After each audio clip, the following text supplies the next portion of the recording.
Meeting will come to order without objection. The chair is authorized to declare recess at any time. We welcome everyone to today's hearing on Europe's threat to American speech and innovation. The chair now recognizes the gentleman from Florida, Mr. Moskowitz, to lead us in the Pledge of Allegiance. I pledge allegiance to the flag of the United States of America and to the republic for which it stands, one nation, under God, indivisible, with liberty and justice for all.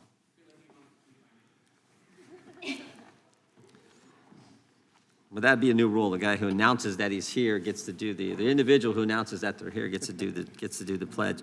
We'll now start with opening statements, and then we'll get right to our witnesses. The chair will recognize himself for an opening statement. On August 12th, 2024, Thierry Breton of the European Commission, which is the executive branch of the European Union, sends a letter to Elon Musk. And I just want to read the first sentence, because I think this captures what we're talking about, what this hearing is about. It says, "Dear Mr. Musk, I am writing to you in the context of recent events in the United Kingdom and in relation to the planned broadcast on your platform X of a live conversation between a U.S. presidential candidate and yourself, which will also be accessible to users in the EU." So we've highlighted this first sentence. And I think this first sentence kind of captures it all. Here's someone from the European Commission, the executive branch of the European government, writing an American citizen about an American company and about the American presidential election. And he said the catalyst, the context, the reason he's doing that are events that are happening in a different country, the United Kingdom, not even a member of the European Commission, about an interview that's going to take place between Mr. Musk and the American presidential candidate. So, to America, also not part of the EU, about events happening in the UK, not part of the EU, but this individual thinks that they're going to regulate the speech and are concerned about what may take place in this interview. That's the context for all of this. We called this out. We called it what it was: censorship and election interference. The European Commission said, don't worry, Mr. Breton acted alone. Really? We didn't think Mr. Breton acted alone at all. He was just foolish enough to say the quiet part out loud. A year ago, this committee started issuing subpoenas to tech companies, big and small. We asked them to give us your communications with foreign officials regarding censorship. The production started rolling in. The European Commission successfully pressured social media companies to change their global content moderation rules, directly harming the speech of Americans in the United States. This hearing is not about whether European governments can censor their citizens. They do it. It's wrong. We know that. But this hearing is about, we disagree with that, but this hearing is about whether American speech in the United States is being silenced by regulators across the pond in Brussels. And the truth is, that's happening. Just look at these documents from TikTok. This is the Community Guidelines Survey. If we can put that one up too. I just want to highlight the primary motivation for the next round of community guidelines updates is to achieve compliance with the Digital Services Act. So here again, Europe's trying to influence speech and everything around the world. And what did TikTok censor in the U.S. to placate the Europeans? Let's go to the next document. I think this censored, quote, marginalized speech and behavior, media presented out of context. I think that happens every single day, and probably in this committee. We're always putting unanimous consents about this media, that one. They'll enter from something from the New York Times. We'll enter something from Fox or something like that. That happens all the time. TikTok censored true information and political speech on topics like immigration in the United States because of European censorship demands. But it gets worse. It's not just the European Commission is regulating the content moderation guidelines. Often they directly ask platforms, how are they handling U.S. speech? In 2024, the vice president of the European Commission, Vera Jourova, traveled all the way to California to meet with TikTok to discuss U.S. election preparations. Now, why on earth would the EU, let's put this one up too, why on earth would the EU travel to California to talk about U.S. elections? Is the vice president, Ms. Jourova, is she interested in discussing both EU and U.S. election preparations, or to stay mostly focused on the EU? Her response: we're interested in both. I mean, that to me is just unbelievable. But again, this is where the Digital Services Act is taking us. The answer is obvious. The European Commission is trying to censor speech and meddle in elections worldwide. Now the Europeans try to hide what they're doing. They say that these censorship requirements are voluntary and achieved through consensus. But we don't think that's true either. When the European Commission makes censorship demands, platforms have to listen. Platforms set it themselves in internal emails that we also got with our subpoenas. Let's put this one up too, because I think this again captures it as well. Let's put the next one up there too. Following one, there we go. Let's just look at the bottom one. The European Commission is opening the Gen AI subgroup under the Code of Practice. I assume we want to join, and of course, then comes the truth. We don't really have a choice. We don't really have a choice. Europeans try to hide what they're doing. They say that these censorship requirements are voluntary, but they're not, and achieved through consensus, but we know that's not true, as I said, and platforms have said it in this document. Finally, I just want to say today we have some victims of European censorship. Ms. Rasanen, a doctor, devout Christian, and grandmother of 12. She tweeted out a Bible verse and is on trial under Finland's hate speech law. And that's the kind of censorship Europeans want worldwide. Mr. Linehan, I'm sure the left is going to be especially mad at you because you used to be one of them. We had a similar witness. We had a similar witness a couple years ago. Matt Taibbi was part of the Twitter files and exposing what was going on there. He was and probably still is left of center, but he stood for free speech, sat right where you guys are sitting. And here's what happened to him. Democrats called him a so-called journalist. They asked him to divulge his sources in the middle of that hearing. After the hearing, they tried to criminally refer Mr. Taibbi. And here's the kicker. During the hearing, while he's sitting there testifying, the IRS was actually at his home knocking on his door while he was testifying. You talk about intimidation. While he was testifying to Congress, the Biden administration had the IRS make a friendly visit to his home. So we appreciate you being here as well. I don't think that's going to happen today because we have different folks in the White House. But we appreciate all our witnesses here. We will get to you in just a few minutes. But first, I'm going to yield to the ranking member for an opening statement, and then we'll get to your 5-minute testimony. With that, the gentleman from Maryland is recognized. Mr. Chairman, thank you very much. Thanks to the witnesses for joining us. Our colleagues want to have a hearing today about the First Amendment under attack, so let's have it. Our freedom of speech, our freedom of assembly, our right to petition government for a redress of grievances, our right to a free press are all under siege today by President Trump and his masked agents at ICE who operate like a lawless private paramilitary force occupying American communities across the country. In the last several weeks, ICE agents have killed Renee Good, a U.S. citizen and 37-year-old mother of 3, gunning her down in cold blood simply for exercising her First Amendment rights. They've killed Alex Preddy, a U.S. citizen and ICU nurse treating military veterans for exercising his right to record government officials in action and to speak to and render aid and comfort to another U.S. citizen, a woman who was violently shoved to the ground by an ICE agent. This small act of kindness, solidarity, and dare I say chivalry then brought the hellfire of a gang of masked ICE agents down on Alex Preddy. As they pummeled him, one agent discovered Preddy's firearm, which Preddy had never drawn or brandished despite the instantaneous lies the Trump administration spewed out about him after he was killed. The agent confiscated his weapon, which he carried lawfully under the Second Amendment in Minnesota's state's conceal and open carry laws, and then the ICE agents proceeded to shoot him 10 times, executing him in cold blood simply for exercising his First Amendment and Second Amendment rights. In Chicago, Border Patrol police shot 5 times U.S. citizen Marimar Martinez, a Montessori school teacher, when she was on her way from her home to church to deliver clothes she'd collected for the poor. When she saw the now familiar to us aggressive, violent raid taking place against people in her own neighborhood, she honked her horn to warn people.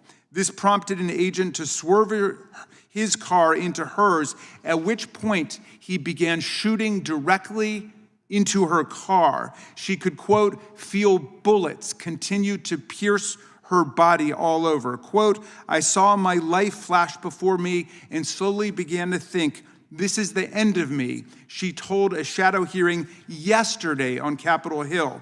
In a now predictable pattern, phony charges against her for ramming the police car were filed, but then promptly dropped by prosecutors when they were clearly contradicted by the video-recorded facts on the ground.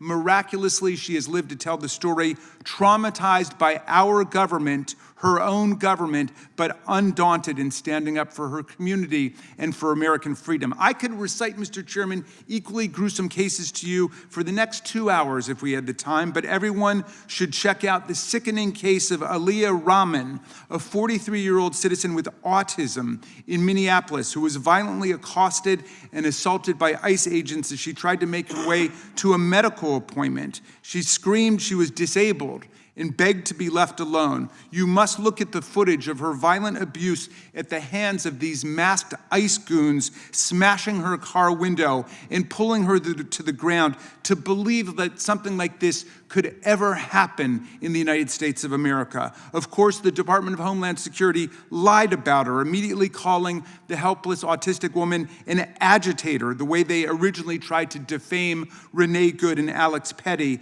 as domestic terrorists with their pathetic propaganda they had to withdraw. If there are domestic terrorists on the loose in Minneapolis, it's not the unmasked people exercising their First Amendment rights. It's the masked agents who believe they operate with impunity and immunity and violent domination over the lowly citizens of America. So yeah, we need a hearing today, Mr. Chairman. It's been more than a month since 3,000 agents descended on Minneapolis, outnumbering the entire local police force 3-1. It's been 4 weeks since they shot and killed Renee Good. It's been 10 days since Alex Petty was executed in broad daylight by ICE agents whose salaries we pay and who got a $50,000 sign-on bonus and whose ranks almost certainly include pardoned January 6 insurrectionists like Proud Boys and Oath Keepers who now may have gone from beating the daylights out of our police officers on January 6th to beating the daylights out of our citizens.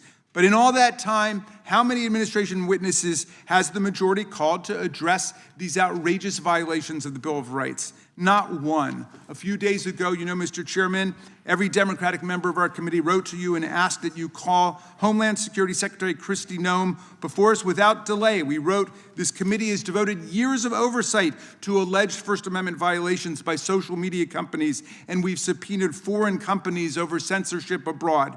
But look what's happening right here in front of our own eyes. Federal agents have shot dead 2 Americans in the past 2 weeks for exercising their rights to protest. We are glad that you have heeded our calls and called Secretary Noem in, but instead of demanding that she appear immediately today, her hearing is set from a month from now. But this is a constitutional emergency today. The government is destroying our social contract by attacking the people and our rights on a daily basis. Where is the sense of urgency, Mr. Chairman? It may be the giant Republican donor and Jeffrey Epstein pal Elon Musk is upset that his company's on the hook for violating the law in Europe. It may be that the public is angry at him about his platform Grok creating nude photos on demand of women, children, and men all over the world. It may be that he was fined for refusing to comply with the European law against fraud. We can look at all that stuff. In normal times, I'd appreciate a vigorous scholarly discussion and debate about all of that, comparing Europe's aggressive, proactive approach to America's more laissez-faire approach when it comes to regulating online evils like child pornography, cyberbullying, and the epidemic of cyber scams taking place online. I'm an academic, as you know, and I'd welcome one more committee seminar on the difference in views of the Europeans versus the Americans on things like revenge porn, AI programs that compose suicide notes for teenagers, and racist conspiracy theories being promoted online. But we've got time for all of that, Mr. Chairman. This is an emergency today, what's taking place in our own country. These are not normal times. There are sweeping, blatant, and violent attacks on the freedom of expression taking place right now in America, not in Brussels, not in Geneva, not in a seminar room in Oxford. Wherever you come down on child pornography, whether you agree with the aggressive European approach or you like the Elon Musk, Jeffrey Epstein libertarian approach, whatever, the truth is that the European Commission is not posing a threat to our essential freedoms and constitutional rights today. The threat to our freedom and our people today comes from the authoritarian violence unleashed by the Trump administration and this reign of political terror and lawlessness being committed against our people. As the chief federal judge of Minnesota wrote last week, ICE has violated more court orders in January 2026 than some federal agencies have violated in their entire existence. ICE is not a law unto itself. Mr. Mayel, you're the executive director of the ACLU. We're grateful you've come to tell us what's going on in your state and to help us make sense of the idea that a European statute that no one in America has ever heard of poses a greater threat to our freedom and our Bill of Rights than roving gangs of masked ICE agents gunning down American citizens in broad daylight. Mr. Chairman, let's bring in Secretary Noem without any further delay. Thank you for your indulgence, and I yield back. Gentleman yields back. Just a couple quick comments. 4 weeks from today, Ms. Secretary Noem will be sitting right here in front of the committee. 1 week from today, Attorney General Bondi will be sitting here. The European Commission, I think our witnesses would argue, is a threat. Just ask Dr. Rassanen what's happened to her.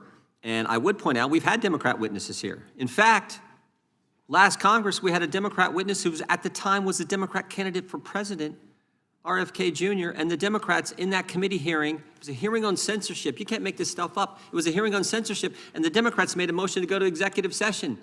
So no media could be in the room to hear what RFK Jr. was going to testify to in a hearing on censorship. You can't make it up. So I appreciate the ranking member's critique there, but I think there's plenty of critique to go around. We will now move to to introduce today's witnesses. Well, first, without objection, all of the opening statements will be included in the record.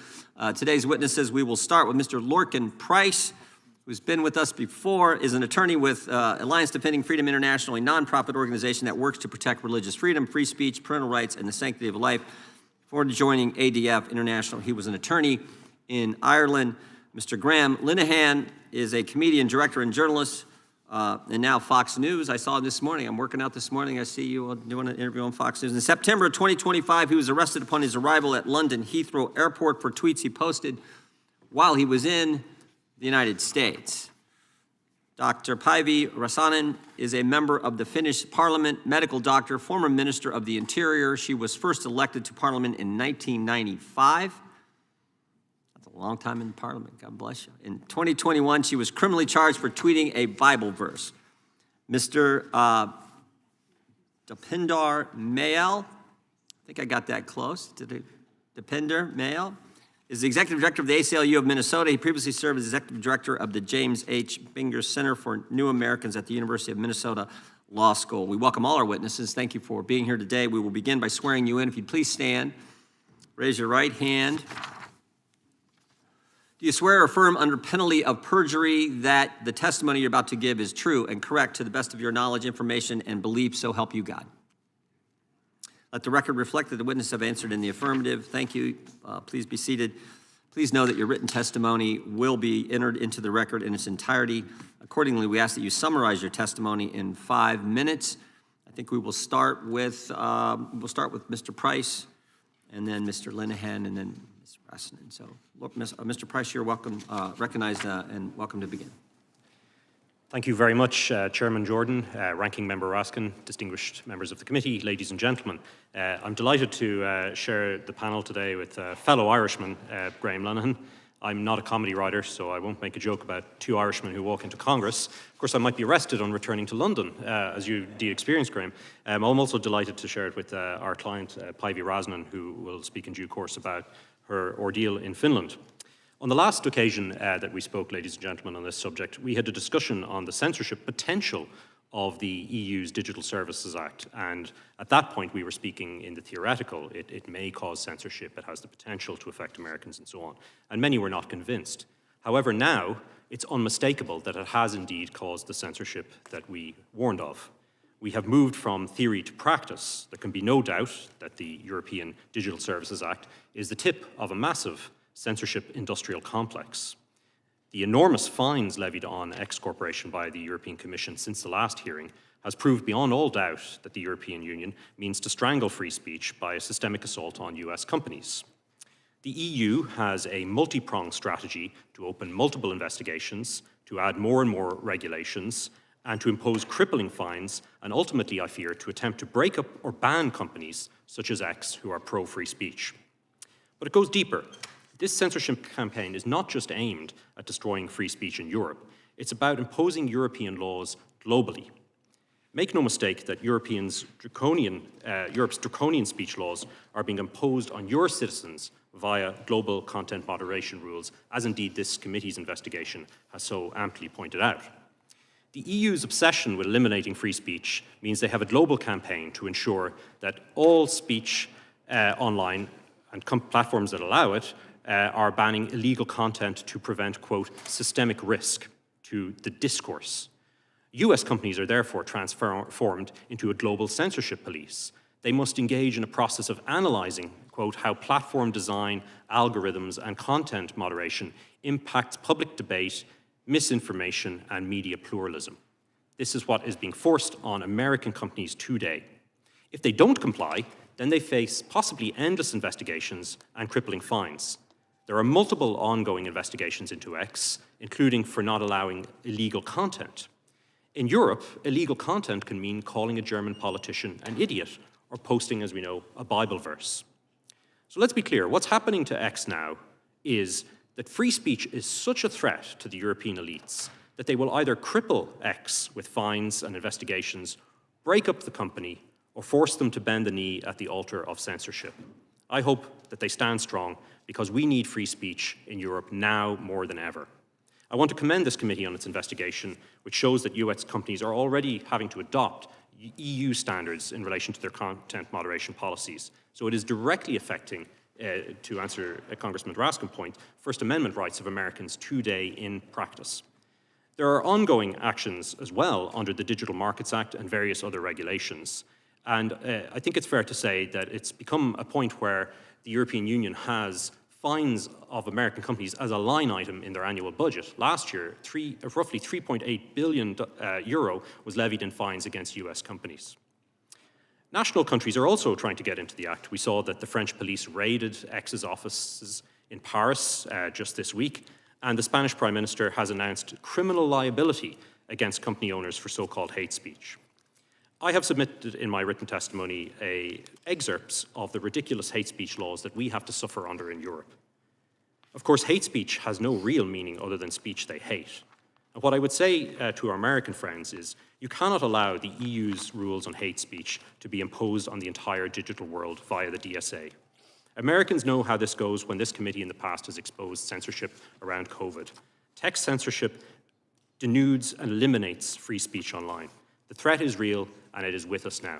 Thank you very much, and I look forward to our discussion. Thank you, Mr. Price. Mr. Linehan, excuse me, you are recognized for 5 minutes. Make sure you hit the mic there. Yeah. Pull that mic close and fire away. Thank you, and thank you for this opportunity. My name is Graham Linehan. I spent 30 years writing comedy for British television. It was a career I loved, but it ended when I began noticing that women were losing their livelihoods, their social circles, and even their freedom for defending rights won over 100 years ago by the suffragette movement. I looked into what these women were saying and could find nothing wrong with any of it. They believed, as I do, that single-sex spaces are essential for women's privacy, dignity, and safety. They believed that children should not undergo experimental medical treatment that ravages their health and shortens their lives. They believed that women have a right to fair sport. These were not extreme positions, but for holding them, I became the target of a series of harassment campaigns that cost me my career, my marriage, and eventually drove me from my homeland. For a decade, the British police have harassed me for expressing views that the majority of the public share. In 10 years, not one person, not the police who arrested me, not the colleagues who condemned me, not the friends who turned away, has told any of us what we did wrong. Our accusers do not deal in arguments. No one is able to point to the flaws in our analysis. We have simply been punished for objecting to fashionable yet incoherent orthodoxies. When I could no longer make a living writing comedy, I returned to journalism, which was my first profession. On my Substack, I interviewed cancelled women on my YouTube channel covering stories the BBC refused to touch. On my Substack, my colleague published a weekly roundup of outrages. We called it the War on Women. We were never at a loss for stories. This committee is here to discuss threats to free speech in Europe, but I briefly want to touch on the forms of quiet censorship that don't require state suppression. For the state has learned to let others do its work. When employers fire workers for protected speech, when banks close accounts, when publishers drop authors, when platforms suspend users, the government's hands stay clean. The censorship happens. The state didn't do it. In Britain, we have discovered that you can have formal free speech and no free speech at all. I want everyone to understand that gender ideology and free speech cannot coexist. You can hear the lie in the very language. Trans woman meaning man, trans man meaning woman, trans healthcare meaning the opposite of healthcare, trans rights meaning men's demands. An ideology that tells lesbians they are bigoted for not accepting male partners is not progressive, it is homophobic.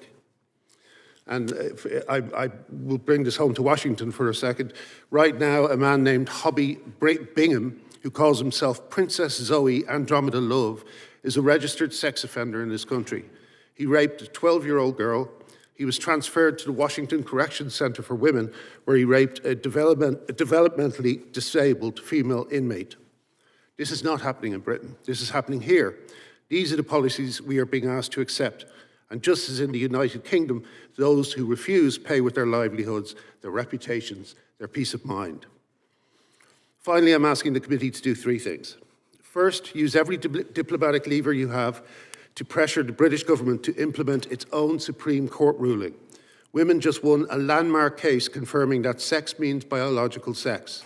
The guidance to enforce it has been written, and the Minister for Women and Equalities has blocked it for months, calling it trans-exclusive. If the British government can ignore its own Supreme Court to appease gender activists, so can yours. Please make it clear that America is watching. Second, put pressure on the Irish government to reopen a conversation it never had. In 2015, while Irish people were celebrating their vote for marriage equality, the Gender Recognition Act was quietly passed. No public consultation, no referendum, no women's rights organisations consulted. The public did not know what they were signing up for. They do now. The consequences are visible across Irish life. Men in women's prisons, men in women's sport, children taught lies in their schools. Ireland is my country of birth. Its women and girls deserve the debate that they were denied. Third, recognise that free speech is not preserved simply by declining to arrest people. People from all walks of life are being silenced by the institutions that license and employ them. We need new whistleblower protections for the digital age. If government will not defend dissenters from institutional retaliation and mob rule, then what is the First Amendment for? That's not an abstract question. The women who lost their careers, the children who lost their health, the athletes who lost fair competition. They did not have a voice in the decisions that failed them. I am asking you to give them one. Thank you. Thank you, Mr. Linehan. Doctor, you're now recognized for 5 minutes. Chairman Jordan, Ranking Member Raskin, and members of the committee, thank you so much for inviting me to speak with you today. My name is Päivi Räsänen. I'm from Finland, and I'm a medical doctor, and I have served previously as a member of the, I now serve as a member of the Finnish Parliament since 1995, but previously I have served as a Minister of Interior. I love my country. Finland is a democracy that was built on the rule of law and fundamental freedoms. These values matter deeply to me as a European and as a Christian. More than 6 years ago, in 2019, I expressed my Christian beliefs about marriage and sexuality in a Twitter post. I directed my post to my church, the Evangelical Lutheran Church of Finland, in response to their decision to participate in a parade, Pride, which I believe contradicts our Christian faith. I added a picture of some scripture verses with a post that guided my perspective on this issue. I did so peacefully, without targeting or insulting anyone. For this exercise of my free speech, I was investigated by the police. I was interrogated for more than 13 hours, and I was charged with criminal hate speech. In addition to the Twitter post, I also was criminally charged for a short pamphlet on human sexuality I had written for the church years earlier, in addition to comments I made in a radio discussion. Lutheran Bishop Juhana Pohjola was charged alongside me for publishing my pamphlet for the church. Under Finnish law, our charges fall under the section of the Criminal Code dealing with war crimes and crimes against humanity and can carry up to 2 years of prison time. This was difficult to comprehend. I want to be very clear. I didn't insult anyone. I simply expressed my convictions rooted in my faith. Twice, Finnish courts unanimously acquitted me. They ruled that no crime had been committed. Despite these clear rulings, the state prosecution continued to pursue their charges against me. And last October, the Supreme Court of Finland heard my case alongside that of Bishop Pohjola. My defense was based on the freedoms of speech and religion protected by Finnish, European, and international law. The bishop and I are now awaiting the decision of the Supreme Court. This case has never been only about us. It is about whether peaceful expression of deeply held beliefs can be treated as a criminal act in today's Europe. It is about whether citizens, including clergy and elected representatives, may speak openly on matters of conscience without fear of prosecution. It is about whether it is illegal to say what you believe. Our story shows how the process itself becomes the punishment. We have faced years of legal uncertainty. This creates a chilling effect for everyone who holds views outside a narrow state-approved consensus. When the state controls which ideas and beliefs may be expressed, democracy becomes fragile. Speech that is lawful today can become criminalized tomorrow. This should concern every person that values freedom. I have been supported by my faith, and thousands of expressions of support I have received from around the world, including many from the US Congress. I remain hopeful. I trust that freedom of expression can still be upheld. It is too important to lose. My wish is simple, that Europe and our democratic partners remain places where every person can speak freely. And I'm pleased with the good relations between United States and Finland and hope that they will continue to strengthen. Thank you for listening, and thank you for your commitment to freedom. Thank you, Doctor. Mr. Mayall, you're recognized for 5 minutes. Thank you. Chairman Jordan, Ranking Member Raskin, and members of the committee, thank you for the invitation to testify today. My name is Dipinder Mayal, and I am honored to serve as the Executive Director of the ACLU of Minnesota. And I appreciate this committee's interest in free speech, and I'm here today to talk with you about what is happening in my home state of Minnesota, which feels like it is under siege and where the First Amendment rights that we all cherish are under attack in a more grave way than I have ever experienced in my life. If you have not been on the ground in Minnesota in recent weeks, it is hard to imagine how un-American it has felt, and I want to give you a firsthand account. For the people in Minnesota, this is a time of profound grief, fear, and outrage. In recent weeks, we have experienced violence, chaos, and abuse at the hands of hundreds and now thousands of masked law enforcement agents brandishing weapons of war on American streets. 2 people have been shot and killed for observing and protesting the actions of federal agents. Renee Good and Alex Preddy. Witnesses to their deaths are their neighbors and fellow Minnesotans. One witness to Mr. Preddy's killing submitted a sworn statement to court in our lawsuit, Tincher versus Nome, saying that they were so afraid of retaliation, they went into hiding. Quote, "I do not feel safe in my city," said another witness to Mr. Preddy's death. This person was a doctor who had run to the scene to perform CPR on him. Quote, "I worry that I or someone I love will be shot and killed for voicing their displeasure and being in the wrong place at the wrong time." End quote. This is not the America we recognize. This is not the America and the free country that we cherish. It is not the America we deserve, nor the one that our laws or Constitution allow. At the worst moments, it has felt like we are living in a police state. Agents have stormed our parks and schoolyards. They have blocked our streets. They have barricaded store parking lots. They have thrown tear gas in front of our homes. They have pepper sprayed peaceful protesters and indiscriminately pointed semi-automatic weapons in the faces of American citizens.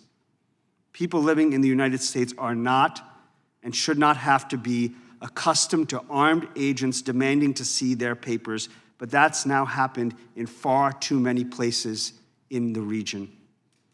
Heavily armed mass squads have broken into people's homes and dragged American citizens into the street.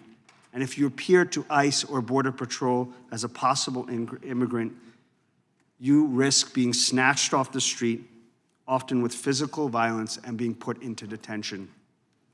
And although many Minnesotans are peacefully protesting, thousands of Minnesotans are now afraid to leave their homes. Public schools in Minneapolis closed the week of January 8th after federal agents pepper sprayed, tackled, and handcuffed multiple people. According to school district officials from Fridley and Richfield, more than 30% of students were absent from classes that week. Across the region, children are still learning online due to fear of attending school. Business and commercial districts are like ghost towns, as the very presence of federal agents make people terrified to go about their daily life, and immigrant community members and neighbors have not left their homes in weeks, avoiding even basic daily activities like buying groceries, picking up prescriptions, or going to work. This is not an unintended impact, it is intentional. The administration has deployed thousands of agents in a bid to spread fear, cause people to flee the country they call home, and make the rest of us too afraid to speak out. These agents are bound by the Constitution, yet they have broken dozens of our laws and agency policies, as well as the faith of the American communities they are meant to protect. I'm here to ask you, as members of Congress, to act.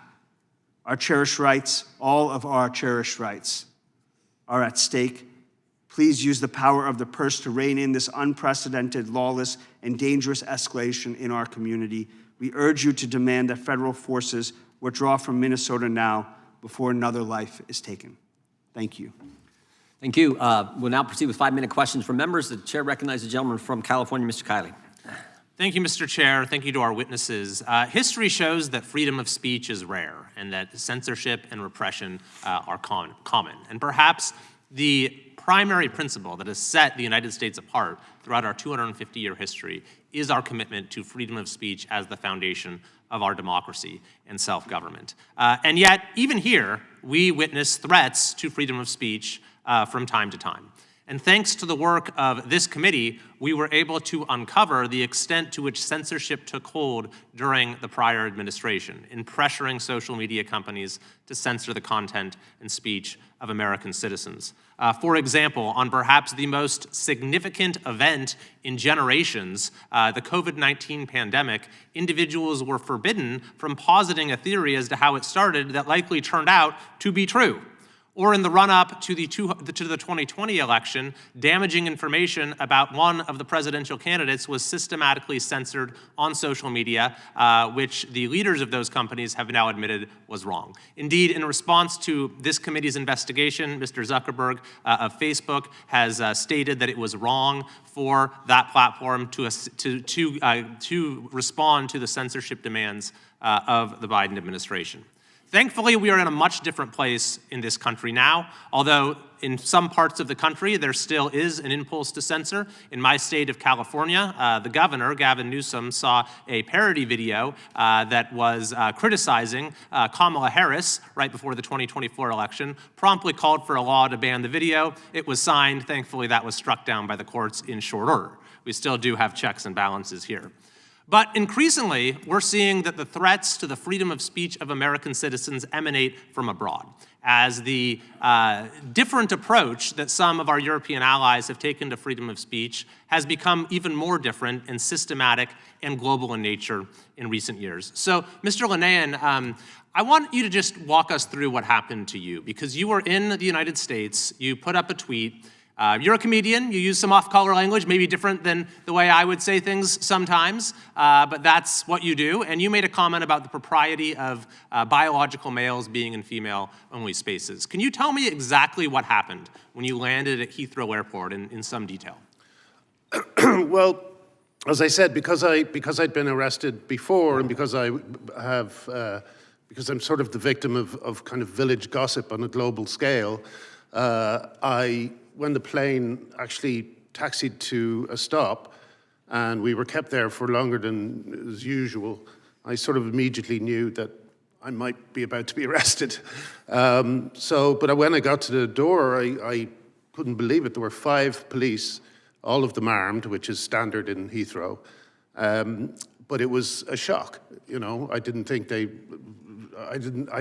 see how 5 police were necessary, especially as I was coming into the country to testify in another trial, and they would have known that. So yeah, I have to say, even though it was shocking and unpleasant, and I ended up having such high blood pressure that I had to be transferred to a hospital, in many ways, I'm very glad it happened to me, because my voice has been silent so long in the UK. I'm very much a niche voice because of the kind of control gender ideology has over the whole country, over institutions. Well, it's also probably the chilling effect, right? You Yeah. put up a tweet, you say something that you believe, and you're met by 5 armed guards who put you in jail. What effect does that have on other people speaking their minds? As you know, as you say, chilling effect, who knows? Who knows what effect it has? Oh, you know, the censorship that's at play when it comes to issues around women's rights is a kind of quiet censorship. People are cancelled quietly. They just stop being invited to things. Right. They stop getting contracts and so on.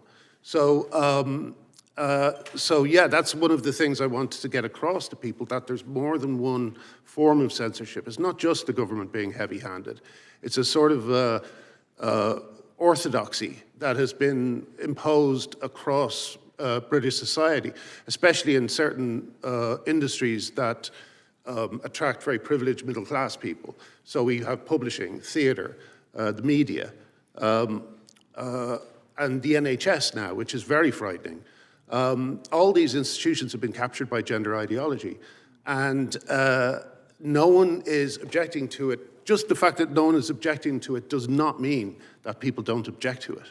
Do you know what I mean? That's right, and that is what has been recognized by our courts as the peculiar evil of censorship, is that it ends up silencing a much broader swath of speech and thereby distorts democracy, distorts the values of society, and impedes progress. So that's what we're trying to stop with this hearing today.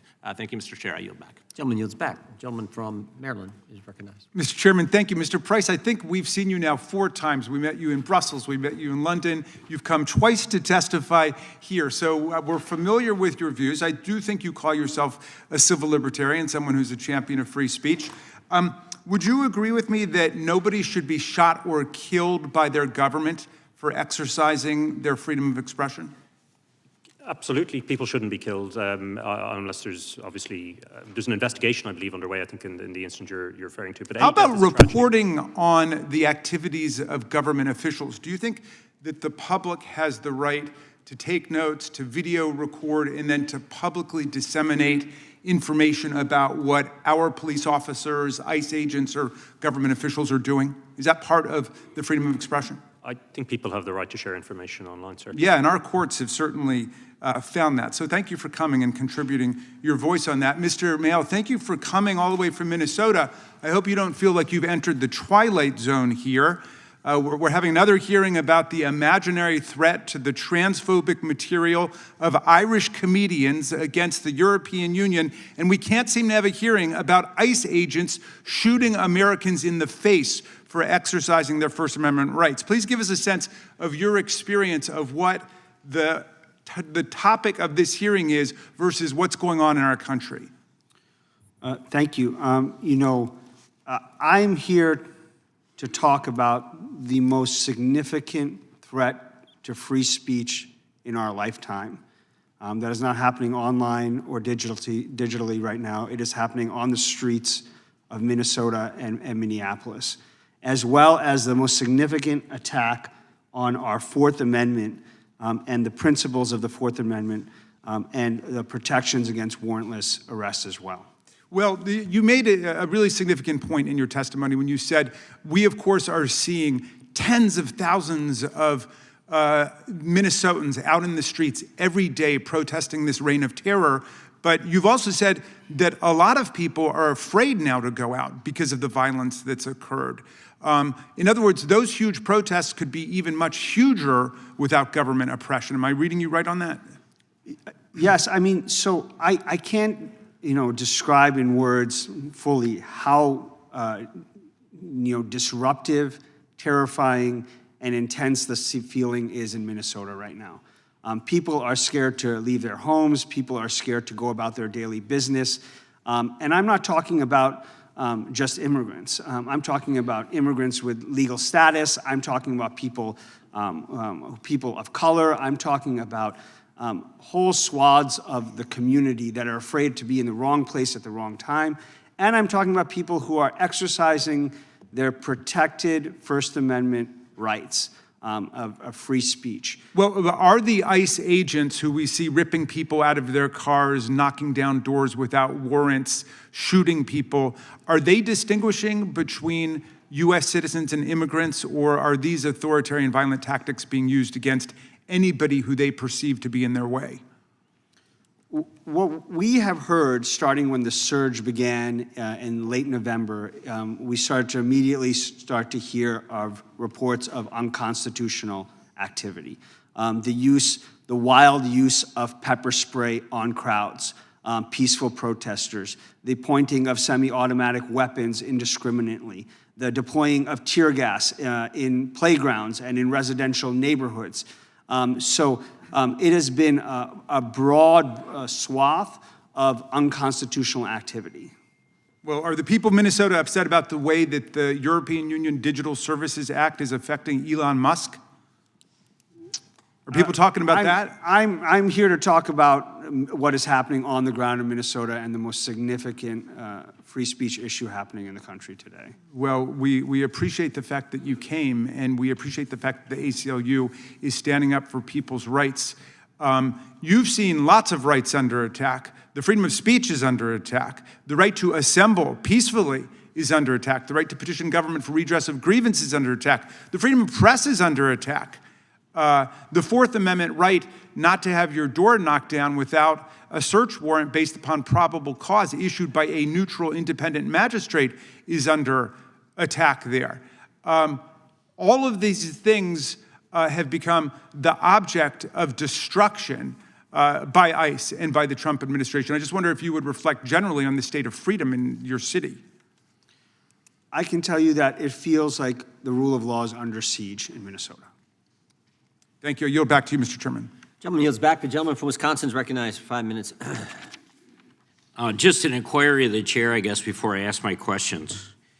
I was wondering, is it possible, Chairman, to bring back Alejandro Mayorkas before the committee so that I realize that the impeachment process certainly was explored and failed, but it would be great to know how he sat before this committee and deceived. Mr. Chairman, lied, should a point of order, is the gentleman using his time, systematically- or is this a parliamentary inquiry? I'm not quite sure what's going on. and Yeah, systematically. his time should be running. It's 5 minutes. I'm just wondering if we could get the former secretary before the committee.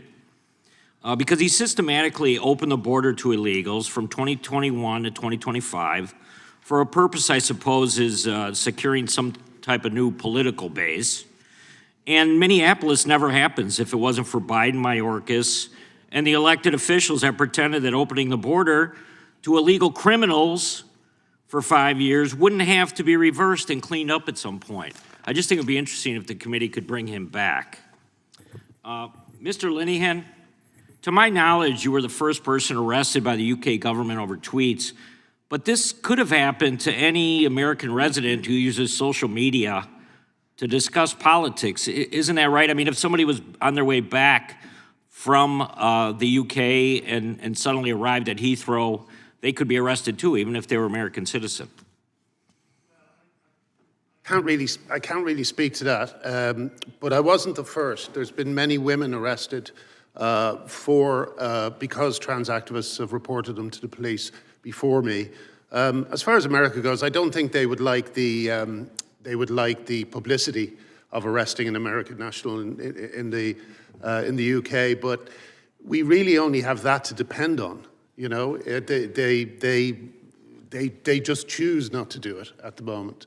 So, yeah, I think that there is a general danger of people being affected by, you know, really quite random rules on speech. Something that, like saying that there are two sexes used to be something we all believed. I believe Mr. Raskin possibly even believed it. But nowadays, people are pretending not to believe that there are two sexes. And it's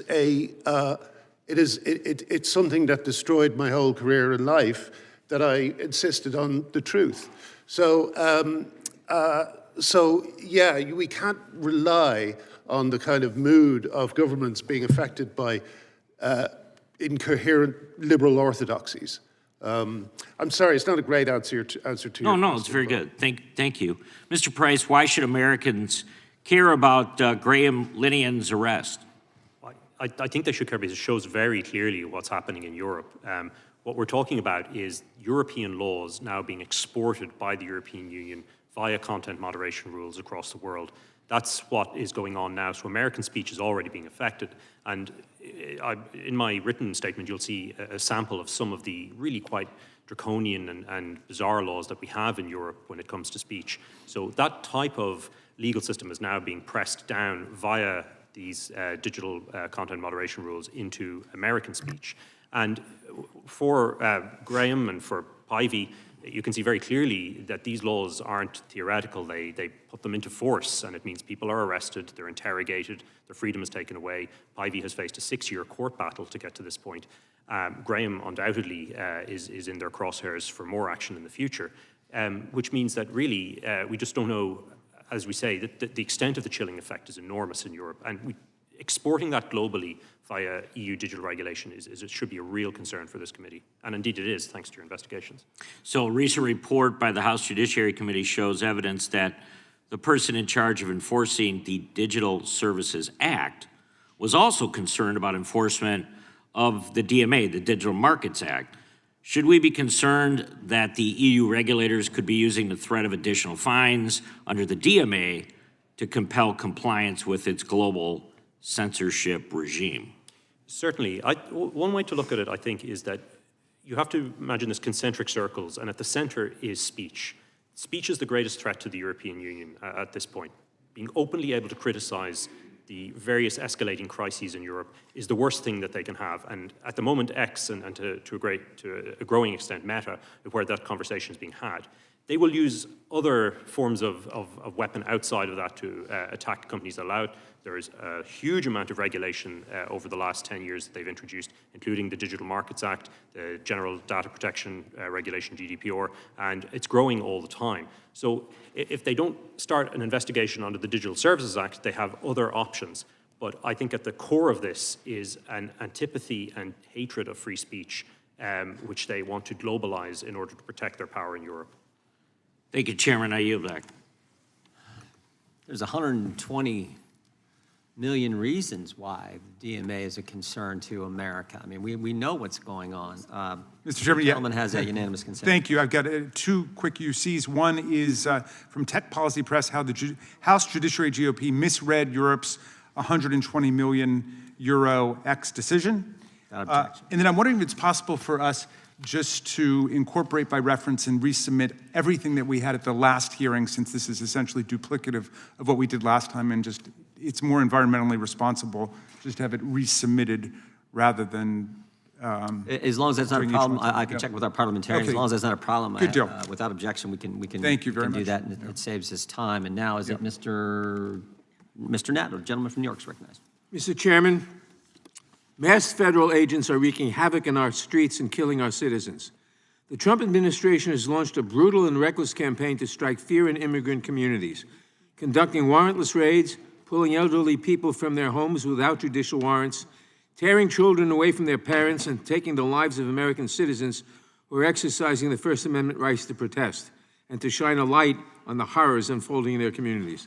It's no wonder the Republican majority wants to change the subject and to distract from its utter failure to perform oversight over the Trump administration's lawless and deadly policies. But it is absolutely galling that they have called yet another hearing on alleged threats to free speech in Europe, while they stay silent about the greatest threat to free speech on either side of the Atlantic, the President of the United States. From the earliest days of his administration, the President has conducted a full-scale assault on the First Amendment, targeting news organizations, individual journalists, individual students, and even comedians who would dare challenge him or his policies. Any news organization that publishes unflattering coverage or any journalist who asks a question he does not like is at risk. He has tried to ban the Associated Press from the Oval Office because it refuses to use the absurd name Gulf of America. He has sued such prestigious outlets as the BBC, the New York Times, and the Wall Street Journal for billions of dollars apiece because they have reported true and critical information.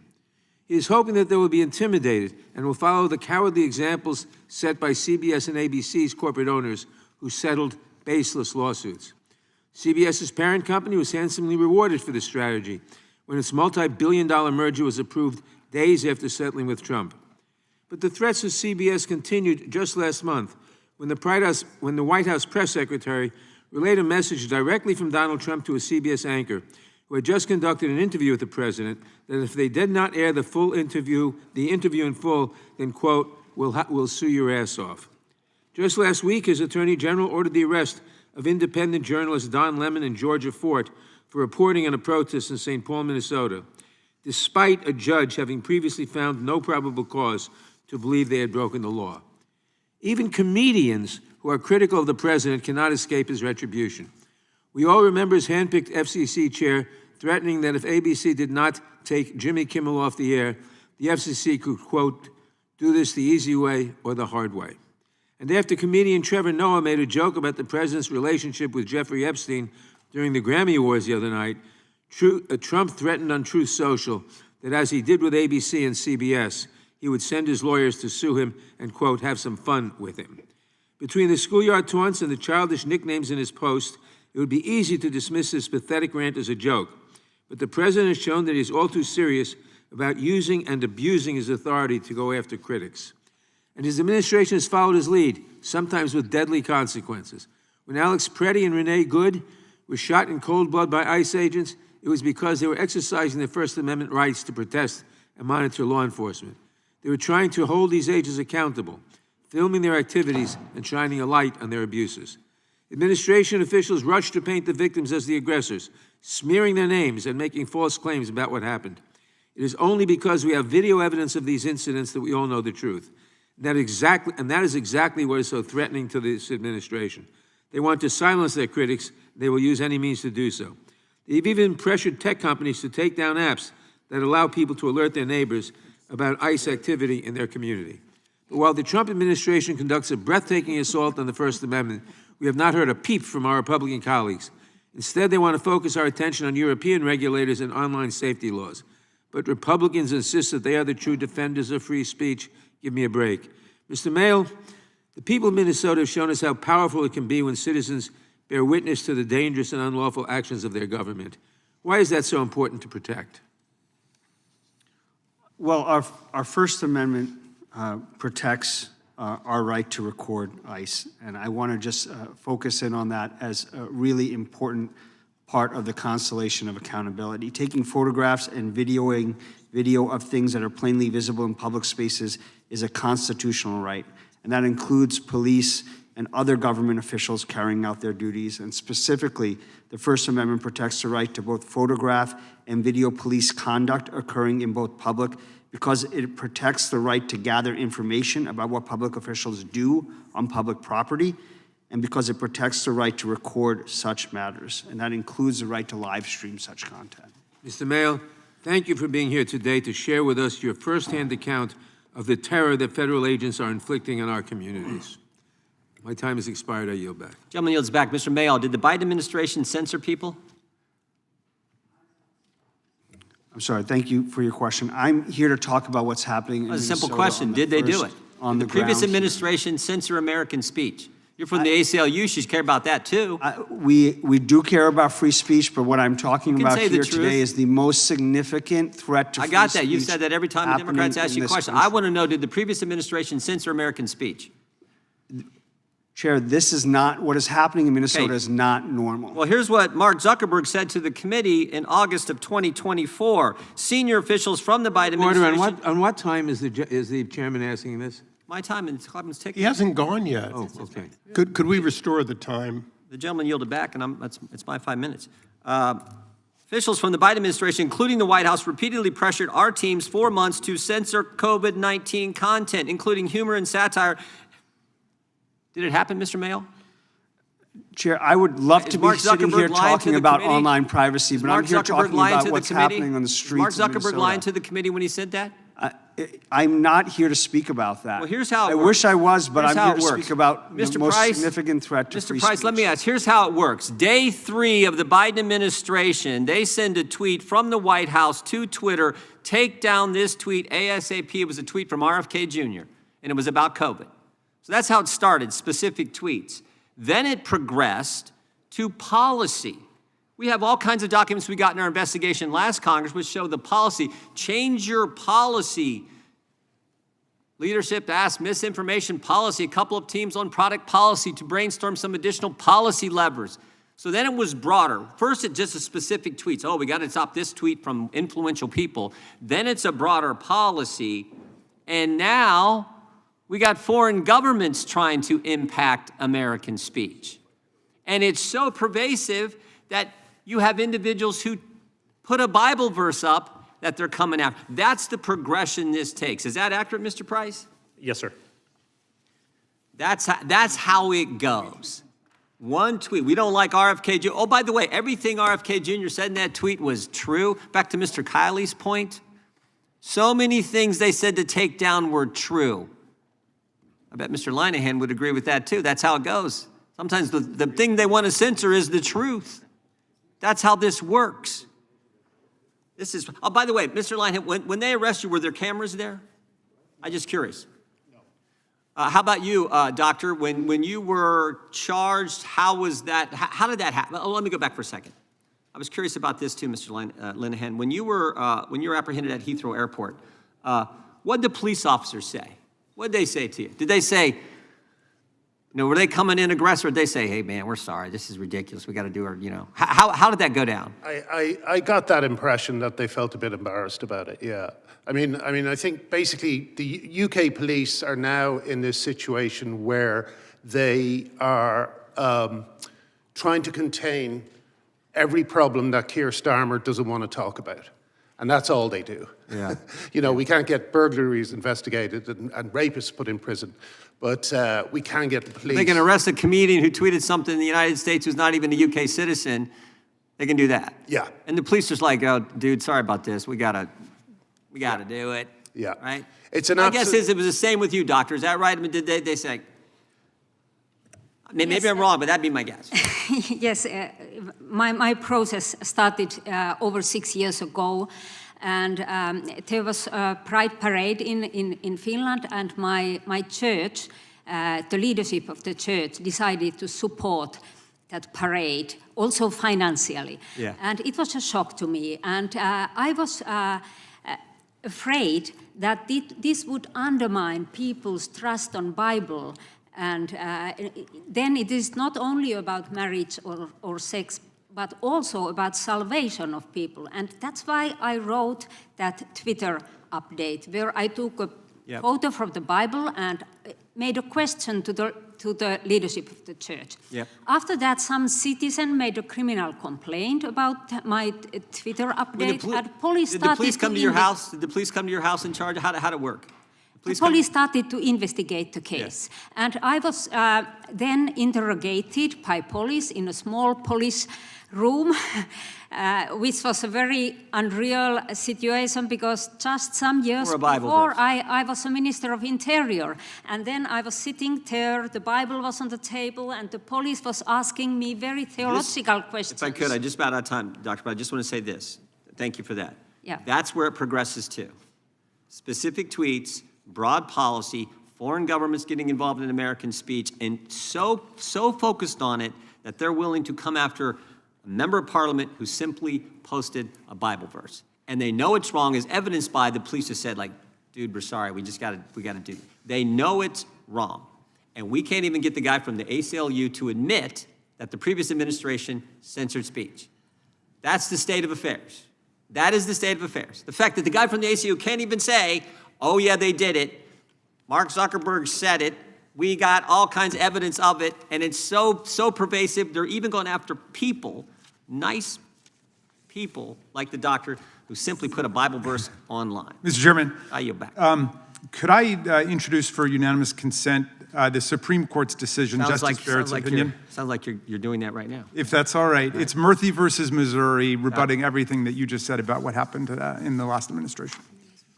Without objection. Chair now recognizes the gentleman from Georgia for 5 minutes. Thank you, Mr. Chairman. Mr. Price, you would agree that a free press is a hallmark of freedom of speech, would you not? Yes. And you would have a problem if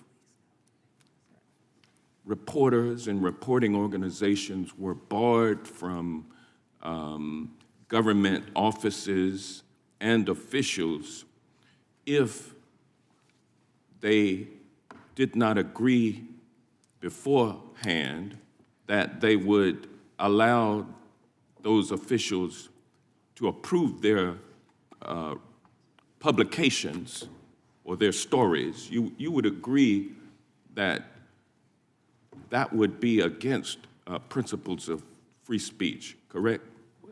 In responding to the I believe, theoretical question, I would... Well, it's actually not even a theoretical question. It happened about a year ago, just days into this new administration.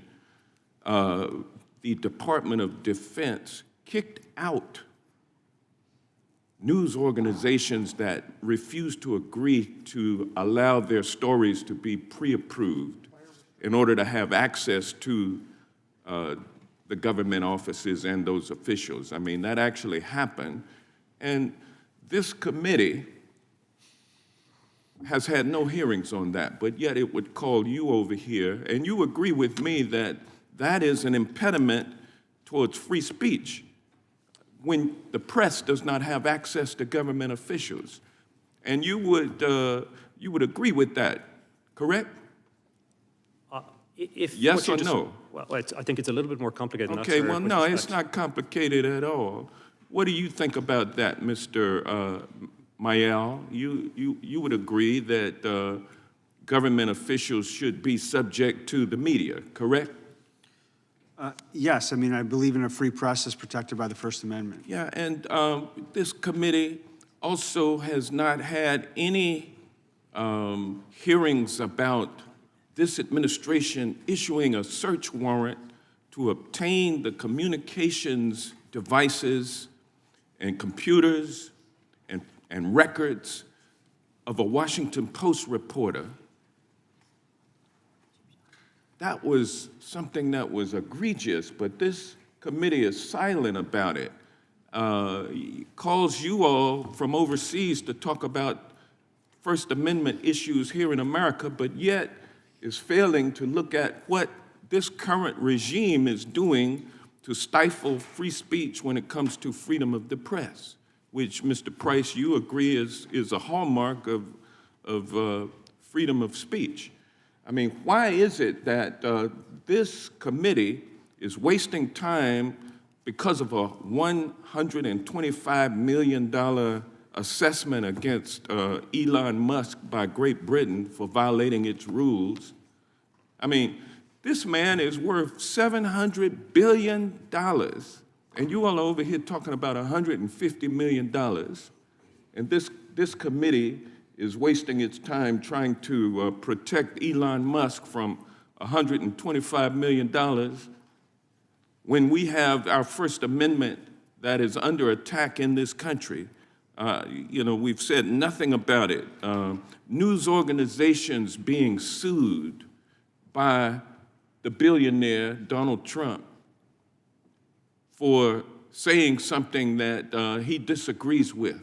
That's when your top government official is suing news organizations. Doesn't that create an impediment to the exercise of the First Amendment, Mr. Price? Yes or no?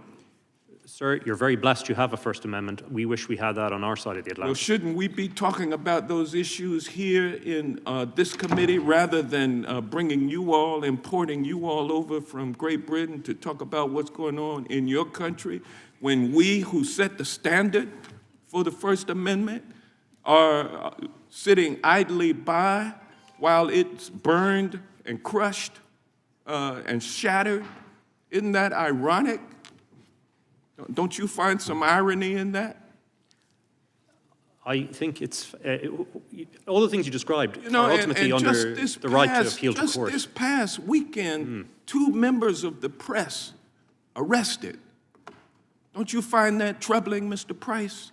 In America, don't you see that our First Amendment is under attack? Our freedom of speech is under attack in this country? And you have a court system, hopefully, that will vindicate it. We don't have that, unfortunately. Well, you know, the court system, we have a Supreme Court that is owned lock, stock, and barrel by the billionaire president. That poses some very difficult problems for American democracy moving forward. At this 250-year mark of the Declaration of Independence from the monarchy, which I'm sure that you can appreciate. As an Irishman, I certainly do. Yes, sir. Thank you. Mr. Chairman, You gonna have one of these every time? well, I'm struggling to keep up with the onslaught here. This will go quickly. All right. My UC, Twitter kept entire database of Republican requests to censor posts. That is February 8th, 2023. Rolling Stone. Trump asked Twitter to take down derogatory tweet from Chrissy Teigen, whistleblower. Trump's censorship and control campaign threatens press freedom, FCC commissioner says. And finally, FBI raids home of Washington Post reporter in highly unusual and aggressive move. That's in The Guardian, January 14th, 2026. Without objection. Gentleman from California is recognized. Thank you. I'm sure Mr. Raskin will cut me off exactly at 0, unlike his own people that go well beyond that. Mr. Merrill, would you agree that one of the tenets of the First Amendment, the most important part in the ACLU in its history, is the ability to seek the enforcement of it in court? Without the support of the court, the First Amendment is moot as far as its enforcement. Is that correct? I mean, I think that accountability is a constellation of things. No. We are seeing that. Look, I know I'm a Republican, and I know you want to be evasive. The ACLU has sued, probably in federal court, more than any other entity to enforce the First Amendment in the past, including some very important things, and other constitutional. So, the access to the court is how we enforce the First Amendment here in the United States, how we enforce what is right and wrong. Is that correct? I don't want to I'm going to answer the question, but what I want to say is that the courts are one way to seek redress and a cause of action for a First Amendment violation. Accountability is more than just that. Okay. Accountability is. I hear your answer. A number of different. I hear things. your answer, but you so said it is not just. I hear your answer, but I heard nothing when we had this tirade about a man seeking to be made whole when he felt he was sued inappropriately because $125 million from the gentleman from Georgia isn't much money. I heard you, and I hear you loud and clear. You think it's okay to obstruct justice here in America, to in fact use the First Amendment as a sword instead of a scalpel. And I'll give you an example. You said that people were being forced to flee the country of their choosing, flee the country they call home. Were you talking about people who came here illegally? Yes. Were you talking about people who came here illegally and then may have gotten temporary protective status? Yes. Representative, Look, it's my time, and if I ask you a question, I'll ask you a question. The fact is, you've come here for a hearing that was about whether or not the First Amendment should have a global reach, whether somebody who says something in America who's a citizen of another country can be arrested in a third country because they don't like what was said in America. And instead of being here to testify for that, when the chairman asks you a question, you go dumb. Shame on the ACLU. You didn't protect the First Amendment under the last 4 years, and now you come here with the hypocrisy of all time to pretend that the ACLU hasn't become an arm of the Democratic Party. It hasn't become... No administration has gotten a free pass from the ACLU. Yeah, well, the last Not one got a hell of a administration. free pass. So, I'm going to ask the other folks a question, which is a question. I'm the vice chair of the Foreign Affairs Committee, and although this is Judiciary Committee, clearly the question of whether we can work together to enforce it is important. For each of the witnesses who came here to answer questions related to the hearing, if the United States uses its global reach, power, and influence to enforce that when the First Amendment occurs, when speech occurs in the United States, that you are at that point an American person for purposes of protection under the First Amendment, if we begin a process of retribution, censoring, or sanctioning, whatever it takes, even against our best friends in Europe, in order to say, if you say it in the United States, you cannot be prosecuted in another country. Is that something you believe that we should do as a tenet of global democracy that America was founded on? We weren't founded just on the question of rights here. We were founded on spreading democracy and freedom around the country. So yes or no to the greatest extent possible. Should we, in fact, begin a process of doing what I know the chairman wants to do and I want to do, which is making you a protected person if you say it in America, if you publish it in America, that we will not allow you to be prosecuted for that speech in another country? I'll go start with the doctor. Yes, I have to say that I'm very happy for your support to freedom of speech. And I noticed that you all have great respect to the First Amendment. And I'm happy for the support that you give. Mr. Chairman, briefly, could the others Mr. Price answer? and Mr. Linehan. Or Yes, whatever. that would be I think that's a great idea.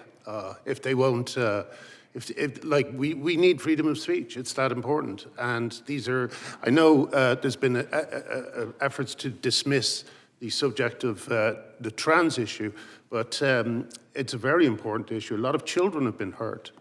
Thousands of children have been hurt. They've been received double mastectomies. Mr. Price, briefly. Yep. Yes, sir. I think it's a very wise idea, and there are plenty of options, I think, that we could discuss. Thank you. I yield back. Gentleman yields back. The gentlelady from Washington is recognized for 5 minutes. Thank you, Mr. Chairman. We have a 5-alarm fire here on the First Amendment rights in the United States, and even your Republican witnesses have said that this is the model. You wish you had it, right, Mr. Price? And yet, this committee is spending no time at all on actually looking at that. It's the first time Republicans have wanted to import foreigners to talk about any issue, but let me just be clear that right now we have a situation where Trump's ICE and Border Patrol agents are routinely using excessive force killing 2 U.S. citizens, using chemical weapons, physically assaulting and threatening people, directly attacking people who are exercising their free speech rights hundreds and hundreds and hundreds of times. And with respect to Mr. Price and Mr. Issa, who seem to suggest that the courts can resolve everything, there is no court order that can bring back people from the dead after they've been shot. So this is a serious issue, and I don't want you all to be used to further some false thing about how we have to fight for free speech rights of Americans in your countries when we are not addressing the First Amendment right here at home. And you don't have to just take my word for it. I have a video to play. Please play the video.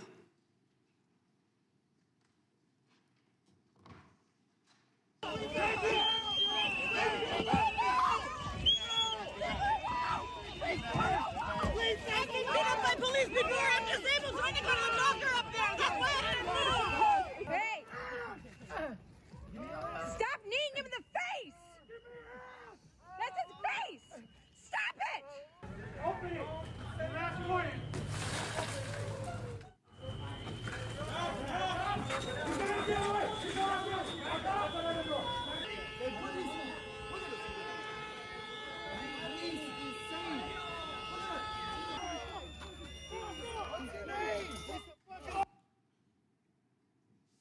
Those are just a small fraction of what is happening in the United States of America. So be very careful when you come here at the request of my Republican colleagues to testify on the abuses of First Amendment rights. When we have this happening right here in this country, do not let yourselves be used.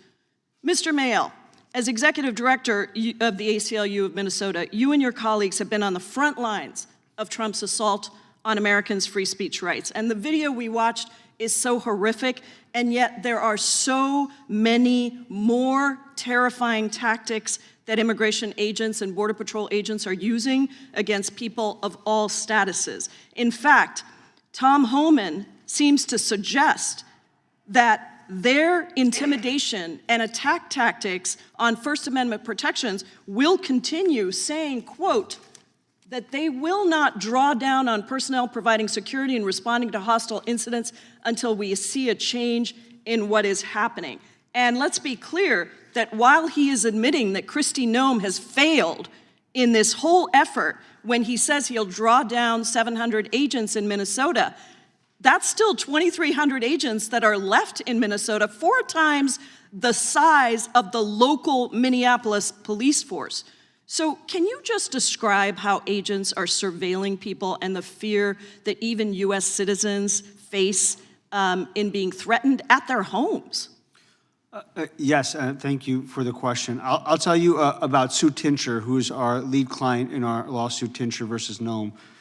She has been living in Minnesota for 30 years. She heard about an ICE activity in her neighborhood. She went out to the site and a distance from an ICE agent, simply asked the question, "Are you ICE?"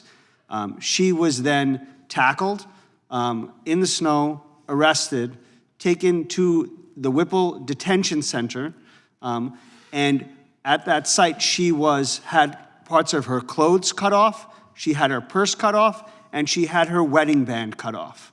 This is not normal, what is happening. And I just want to make that very clear, that this is not normal law enforcement. And there are cells in Whipple specifically for U.S. citizens who are being held, most of whom are then being released without charges. I have a series of very quick questions. Are you aware of any city in Belgium where 3,000 agents have been deployed and those agents are dragging people out of their cars? Not that I'm aware of. Any city in the UK where federal agents point firearms at civilians exercising their legal right to observe them? Quickly, Mr. Mayall. In recent years, not that I'm aware of. Are you aware of any city in the EU where a federal agent has shot and killed a citizen and the leaders of that country justified the killing with no credible evidence before any investigation had occurred? In recent moments, not that I'm aware of. Thank you, Mr. Mayall. I think the situation is clear. This committee should focus on our First Amendment violations right here at home instead of pulling people in from other countries. That's where we have to protect our democracy and our rights, right here at home. I yield back. Gentleman yields back. Gentleman from Texas is recognized. I thank the chairman. Mr. Mayo, let me ask you a question. Kenneth Moreno Guzman, a criminal illegal alien from Mexico, forcibly broke into the back door of a family's home on January 12, 2025, a year ago, and proceeded to rape an 11-year-old girl and held her 10-year-old sister at knife point, was sought after to be removed by ICE. Should ICE remove that individual from the United States?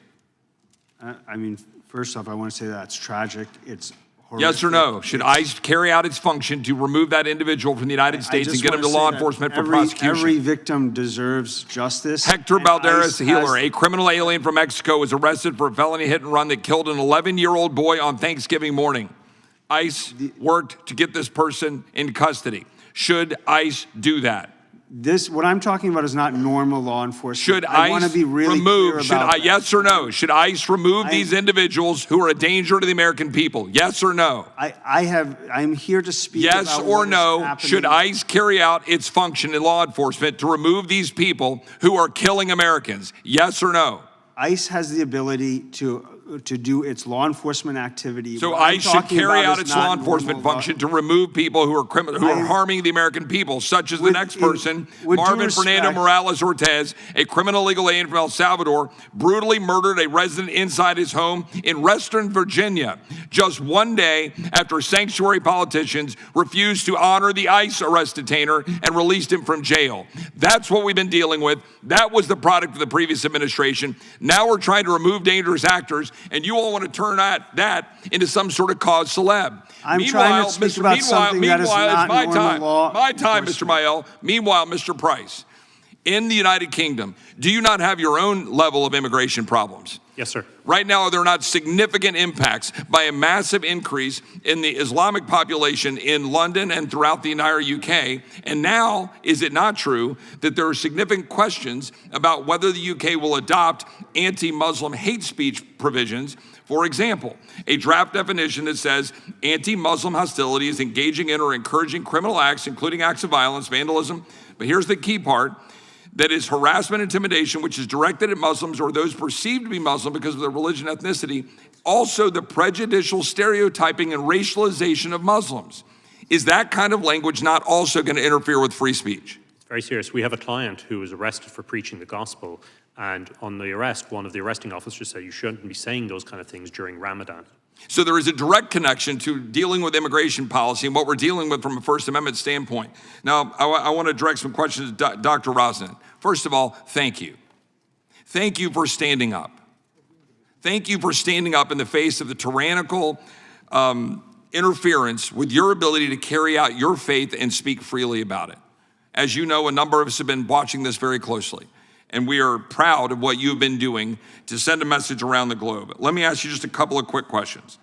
Is it correct that the alleged crimes against you, that were charged against you, consisted solely of, as you described before, a Bible verse posted on social media, comments during a radio debate, and a religious pamphlet published years earlier? No, I don't think that it is right, because I have not insulted anyone. My speech has been peaceful. And at no point did you call for violence, coercion, or unlawful conduct? No. I have told all the time that all people are equal, and we all are sinners, and we all are in need of grace. So I do not insult any minority. Is it true that prosecutors reportedly compared portions of the Bible to extremist literature when they were going after you? Yes, the prosecutor filed up charges because of my Twitter update, where the main focus was on the Bible verses. And is the prosecution reportedly offered you a deal to recant your statements in exchange for avoiding prosecution? Is that accurate? Already in the police investigation, the police gave me 2 weeks' time to take away my writings, and I said that I will stand up before these teachings. And my final point is, the trial court unanimously acquitted you, correct? Pardon? The trial court unanimously acquitted you, correct? Yes. And the acquittal was later affirmed by an appellate court, but despite that, Prosecutors appealed again to the Supreme Court in your country, keeping you under legal threat for years, even now. Is that correct? For simply speaking about your faith, putting it in a pamphlet years before, that's what is occurring. Is that correct? Yes. Well, we thank you for that. I would like to insert into the record, Mr. Chairman, a letter that I signed and sent to MP Rosnan and some others dated May 21st, 2024 on this point. Objection. I wrote an op-ed called The War on Religious Freedom. We must stand up for Finnish Christians facing trial for their faith, in which we described this, that I jointly authored with Tony Perkins. Without objection. I would like to increase also several letters that I could go through one by one, but for the sake of time, I would just like to insert them in group form that are signed by a host of our colleagues that were directed to MP Rosnan about her courage and her faith, letters that we've sent since 2021, 2022, 23, 24, encouraging her and others to stand up, and I'd like to insert those into the record without objection. Without objection. Doctor, God bless you for your courage Thank as well. I think the gentlelady from Washington has a I do. UC. I have a couple of UCs here, Mr. Chairman.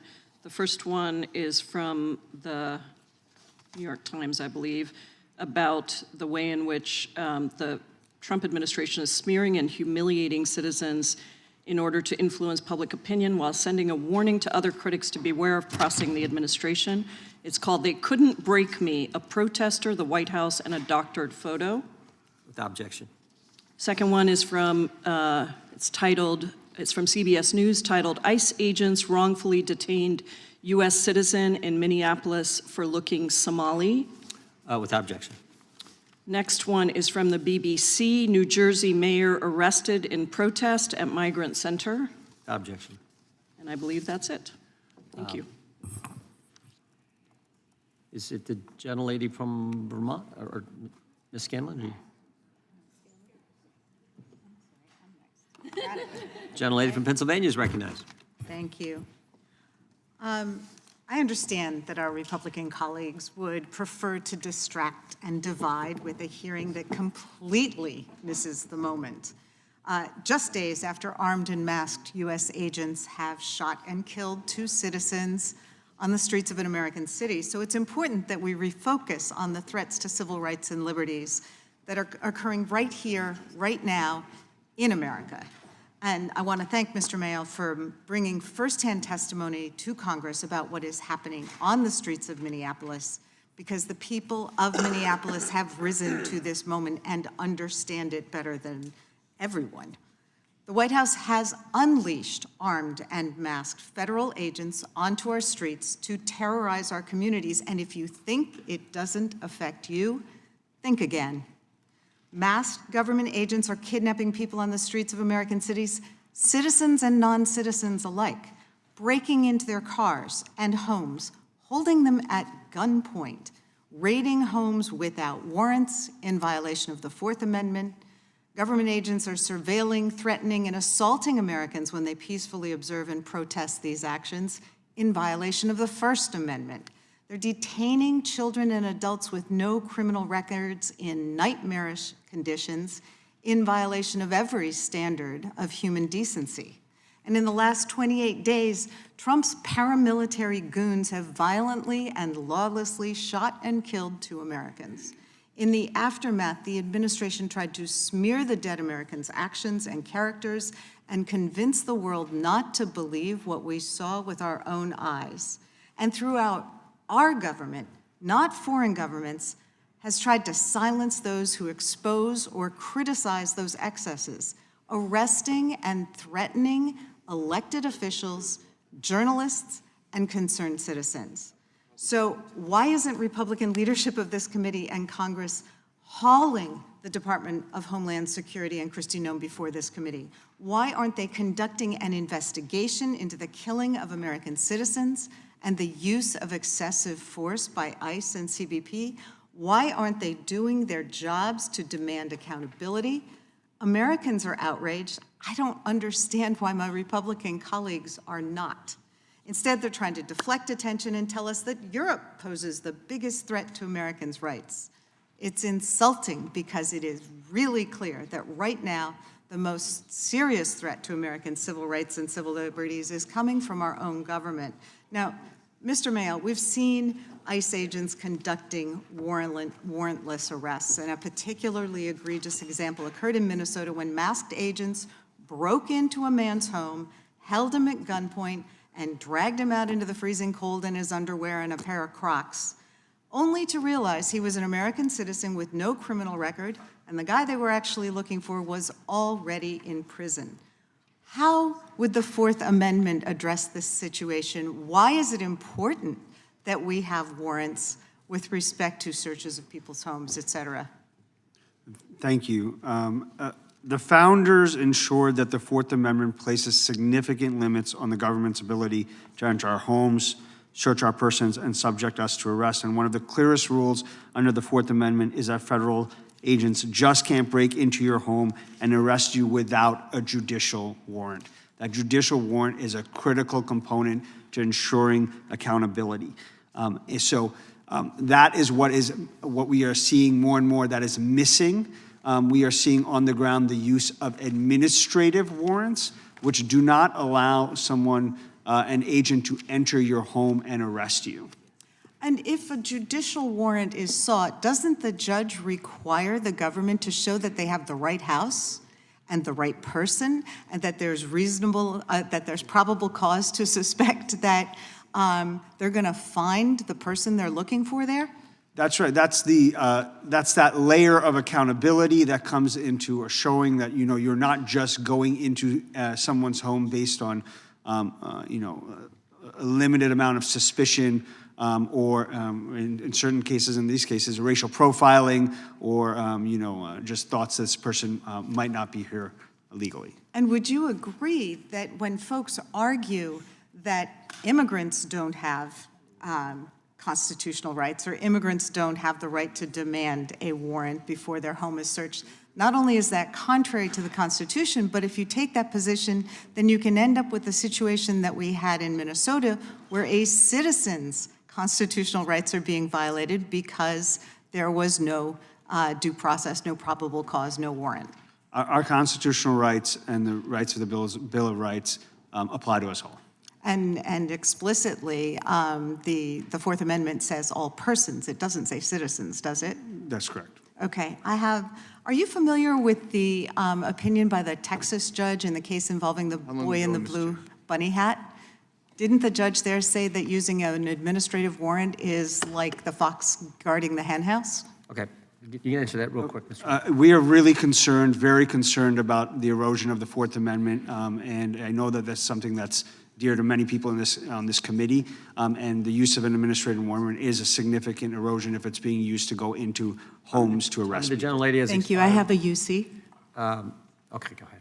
I seek unanimous consent to introduce Guardian, British newspaper.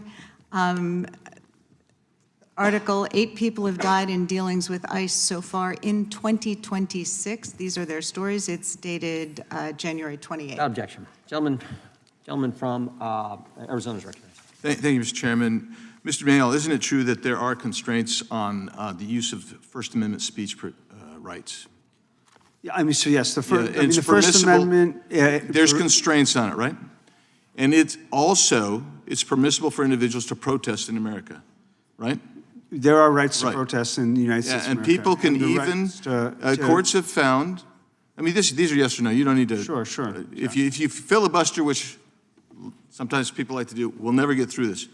But I'm going to make sure we get through it, no matter how much over time I go, just like the Democrats are. People can even video police actions in public spaces, right? Courts have held that. Yes. Multiple courts, right? Yes. But there is a caveat to that right, isn't there? There's a list of constraints even there, right? So, for instance, you cannot videotape police activity if there's a reasonable expectation of privacy by anyone there, right? I'm That's not what the following courts that. say? I'm not following that. You have a right to videotape law enforcement when law enforcement is conducting its activity in public spaces. In public That is what spaces, is right? going But if on. there's a reasonable expectation of privacy, courts have said that you can't go beyond that. They've also said you can't interfere or obstruct police activities, right? The First Amendment does not protect interference with law enforcement, obstruction. Yeah, you don't need to repeat everything I say. You can either agree or disagree. That's fine. If there's an intention to interfere, or if the individual should have known that they were interfering, their right to videotape is not protected. Isn't that true?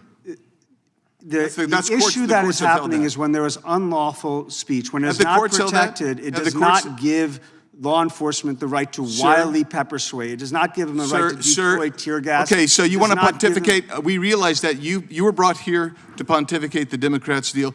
I was brought here to tell you what's happening on the ground in Minnesota, and it is happening, and it is being recognized by Republicans and Democrats. The time belongs to the gentleman. The time belongs to the gentleman from Arizona.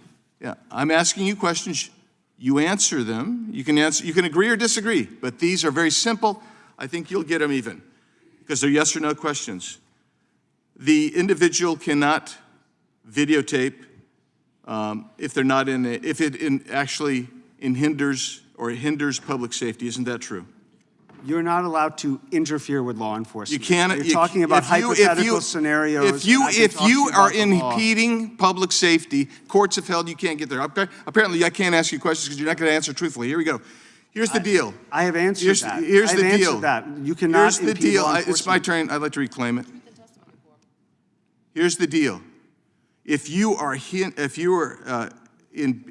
impeding public safety, the courts have said you cannot continue to videotape. The courts have said the police can set distance parameters that the public must stand back from to preserve public safety or to prevent damage to a crime scene. You would agree with that much at least, right? There are limits to protected speech. You can't enter private property. You can only do it on public property, right? There are limits to protected speech. You're giving hypotheticals that are really broad. These are court cases. You can't trespass either, right? You cannot violate someone's privacy rights. That is all true. That's true. Let's watch a video real quick here of what's going on in Minnesota. This is not peaceful protest.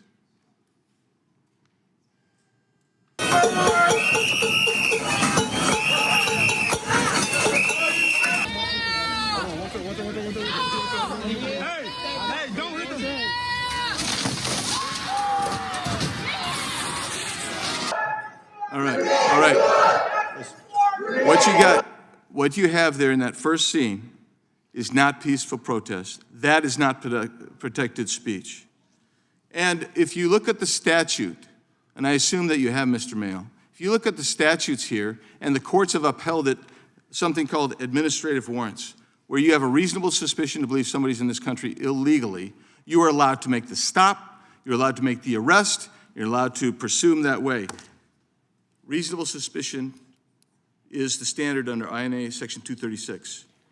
So when I look at this and I listen to you, and I'm looking at, and I'm sorry you folks have come here, you've seen the real attack is coming from the left on speech rights in this country. And here's the beautiful part about it. Because they have conviction and they have so much passion, they think they're correct. They think that's true. But so much of what we've heard today is inaccurate, false, and wrong. And here's the bottom line. Conviction and passion does not make you correct. Sometimes it just makes you crazy. Yield back. Gentleman yields back. The chair now recognizes the gentleman from Georgia. Thank you, Mr. Chair. In part one of this hearing earlier, I asked our witness, Professor David Kaye, what this country would look like if the majority did not join the minority in checking First Amendment violations committed by the government. And we were warned that there would be dark days ahead. Well, sadly, we're in those dark days right now. This government was built to include checks and balances, a practice that has protected this democracy for the last 240 years. Democrats have done our part in honoring that constitutional intent. Whether in the majority or in the minority, we have taken the time to ensure that we are truly doing our job, providing oversight to other branches, regardless of the party that is governing in the White House. Will my colleagues across the aisle commit to doing the same? Secretary Noem has done nothing to rein in her agents, to remind or even to inform them that it's unconstitutional to impede on First Amendment rights. We've seen countless videos and justified outrage after federal immigration enforcement agents shot and killed a 37-year-old woman, Renee Nicole Good, a mother, a poet, and a writer. Operation Metro Surge continued, and protesters continued to exercise their rights. Not even 3 weeks later, 37-year-old ICU nurse Alex Preddy was helping others and recording on his phone when officers surrounded him and proceeded to shoot him 11 times in the back.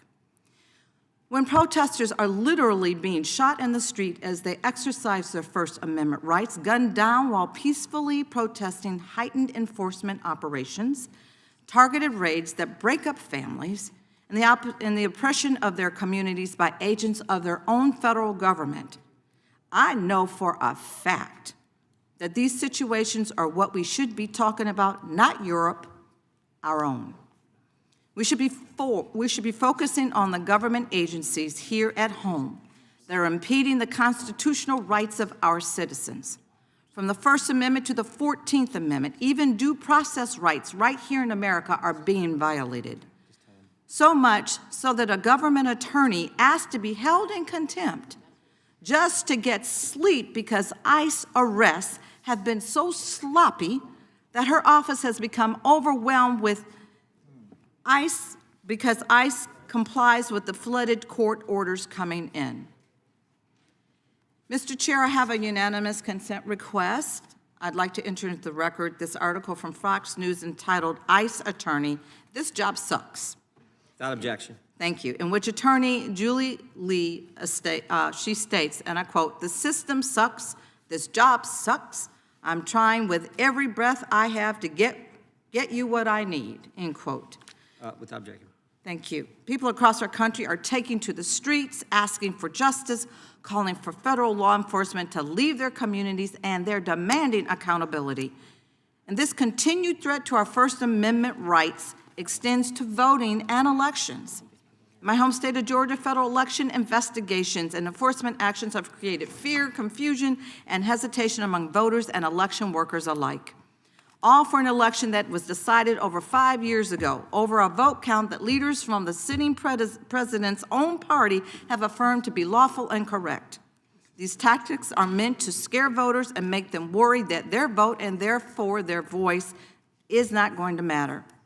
Volunteers may step back rather than step forward. That is how suppression works in practice, not only through the laws on the books, but through fear and discourages participation.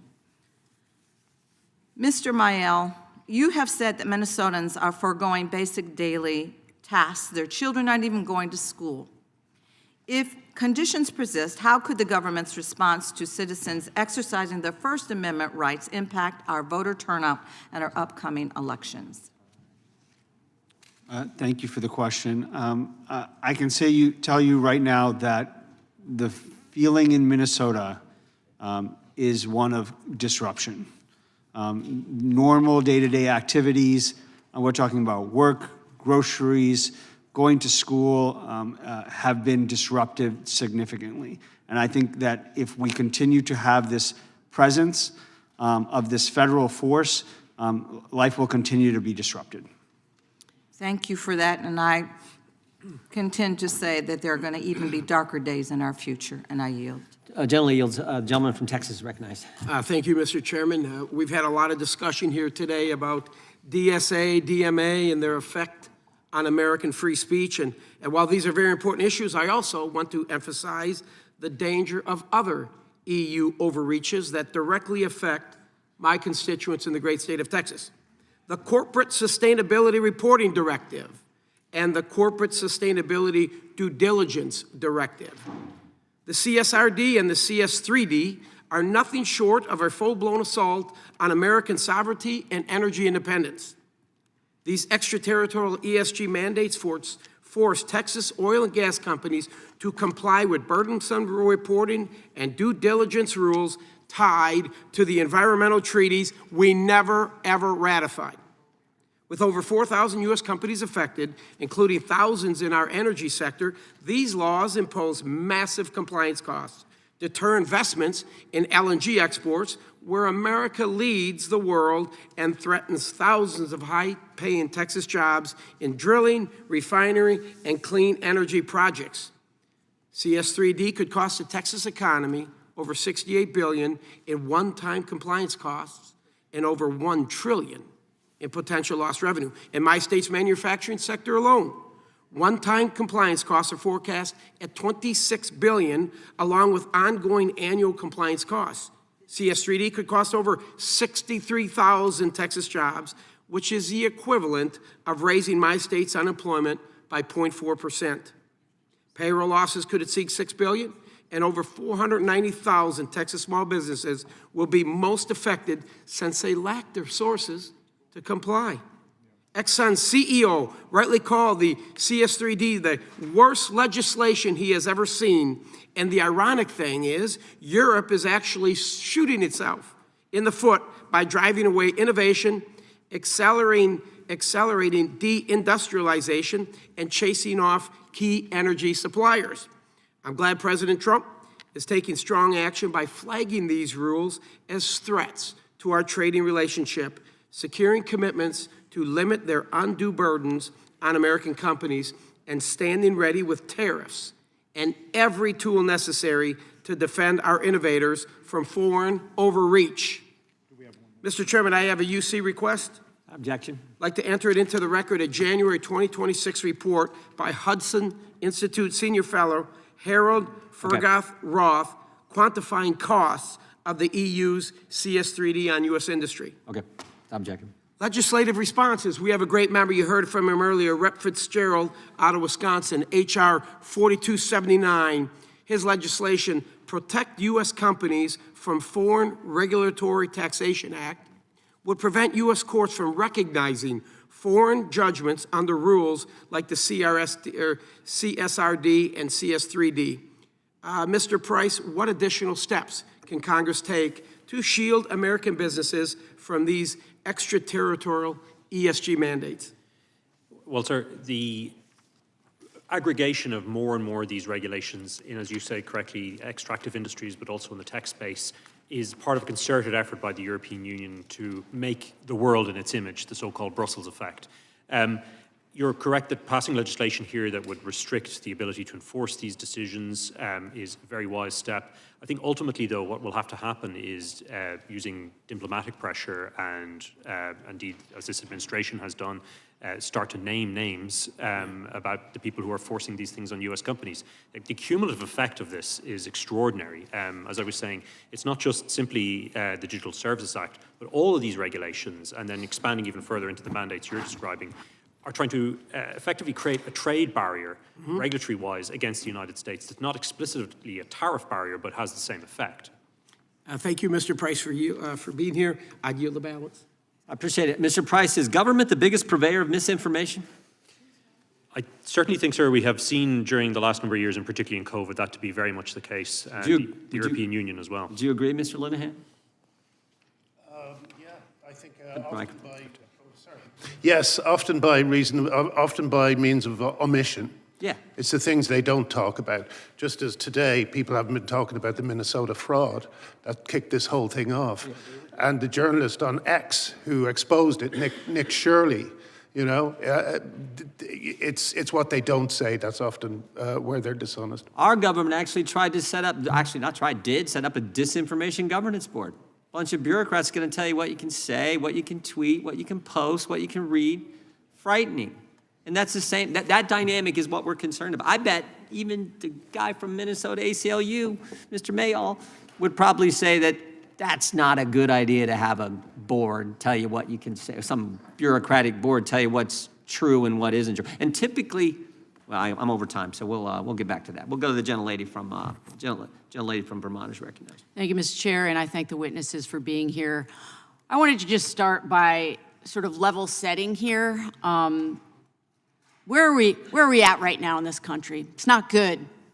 It's not good, and I can talk to the European guests here. My dad was born in Europe, came here after losing his father in the Holocaust, built a new life here, understands in the most deep way the importance of protecting our civil rights and civil liberties. And at a very young age, I was taught rights do not erode overnight. It happens little by little while you're not even sure that it's happening. Norms are upended, groups are scapegoated.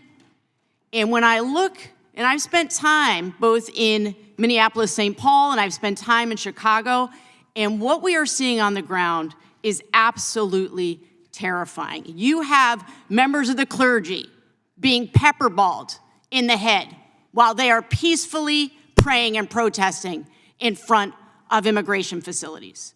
You have members of the press being arrested, other members of the press being roughed up, even after they are identifying themselves as members of the press. You have election offices being raided. You have Americans' First Amendment, Second Amendment, and Fourth Amendment rights being eroded. You have citizens being arrested. And even before the murders of Renee Good and Alex Preddy, we had documented over 170 American citizens who had been arrested and detained by ICE and Border Patrol, and it's gotten worse since then. And when we talk about Chongli Scott Tao, who was arrested, Patty O'Keefe, Aaliyah Rahman, Sue Tincher, and we can go on and on. So we take this very seriously. And I understand that you care deeply about First Amendment rights, but the battle that we have right now, with all due respect, is not about what's happening in Europe. It's what's happening right here in our cities. And I'm just so shocked that in the last few days, too, we have a president now saying that we should nationalize our election in clear violation of our Constitution, and not hearing anything from members in this committee about that. It's shocking. Now, as I said, I've been to both Minneapolis and I've been to Chicago, and I've seen the violations of our civil Constitution and honestly, our humanitarian rights. And Mr. Mayel, I know I was able to meet with you there, and I just want to go through this again to reestablish what it is that Americans are allowed to do. Does the First Amendment give people a right to film federal immigration agents on our streets? Yes, it does. And does the First Amendment give people a right to tell their neighbors and others around them that ICE raids are happening? You are allowed to alert other people and notify people of law enforcement activity, and particularly aggressive law enforcement activity. Does the First Amendment still apply to apps or social media posts? The First Amendment applies to everyone, however they choose to speak. Because that's what we're here to talk about, right? So as my Republican colleagues have made clear today, they care deeply about First Amendment rights as it relates to online content. And big tech is actually at the center of this issue. The Trump administration has a two-part strategy right now, and both parts require big tech support. Number one, the first part is to censor what's online, force the companies to pull down the content showing what's really happening on American streets. And then part two is to craft a message that will recruit more agents, regardless of qualifications, who are willing to carry out atrocities on Americans. We know that Apple has removed apps dedicated to tracking ICE raids, apparently under government pressure. Meta has blocked apps seeking to identify government agents. These companies are folding under the pressure from this administration. The press has reported that both Google and Meta have taken millions of dollars from DHS to display content with clear connections to white nationalism. Since last summer, DHS has reportedly spent $500,000 on recruitment advertisements. Many of these have clear connections to white nationalist ideology, including phrases like, "We will have our home again." This is happening at the same time that DHS has lowered hiring standards. I have a letter, along with my colleague on this committee, Representative Jayapal, that we sent to Meta and Google demanding answers regarding the work with the Department of Homeland Security in recruiting immigration agents for Trump's assault on American cities. We're demanding that these companies provide us with answers to why they are choosing to platform this hatred, this scapegoating, and are complicit in what I believe is President Trump's authoritarian work. So the dangers are right here at home, and that's why we're speaking up in this committee. And I yield back. Gentlelady yields back. I should have mentioned this earlier, and I apologize if any of you need a restroom break. Just let us know, or let some of your team behind us let us know. We will do that. We're going to go to the gentleman from North Carolina, Mr. Harris. Thank you, Mr. Chairman, and thank you to all of you on the panel for being here to share today.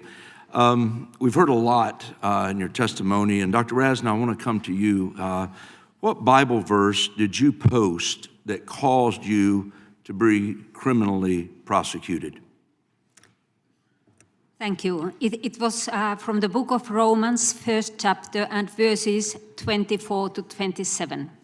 Okay, and could you help me know why you chose that particular passage to post? The Apostle Paul teaches in these verses about the marriage and about the same-sex relationships, and he defines them as sinful and shameful. And what message were you trying to convey in that?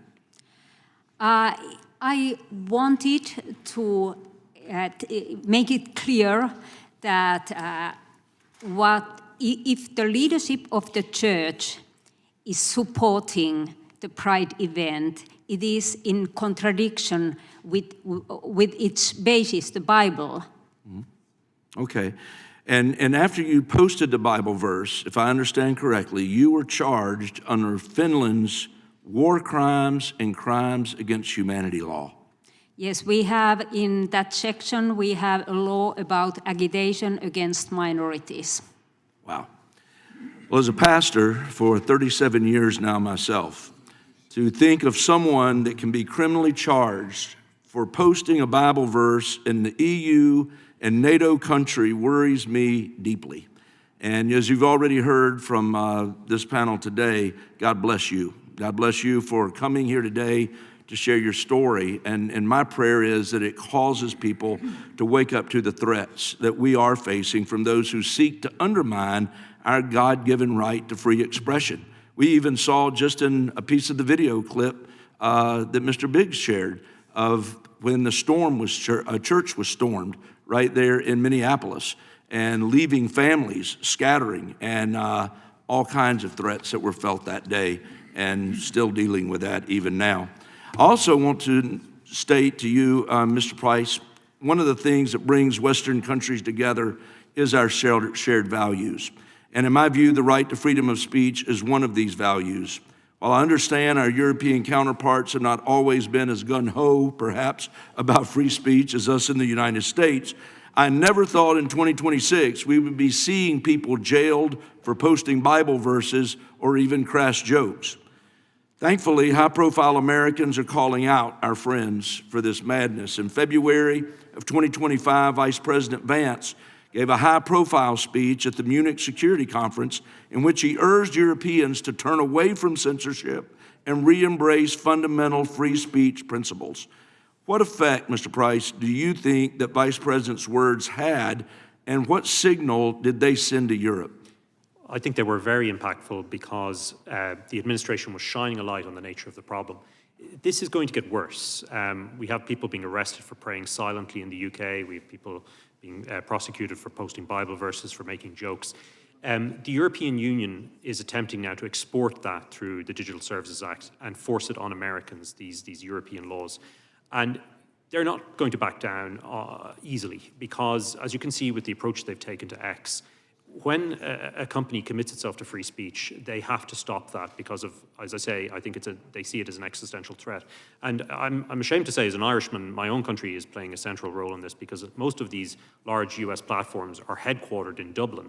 And it's the Irish regulator that's cooperating closely with the European Commission in enforcing this. And as I said on the last occasion, I really hope that the United States, using its diplomatic channels, brings this home to the Irish government, that forcing American companies to police American speech and generally to police anyone's speech is wrong, and that if they escalate in this direction, it's going to cause significant additional problems.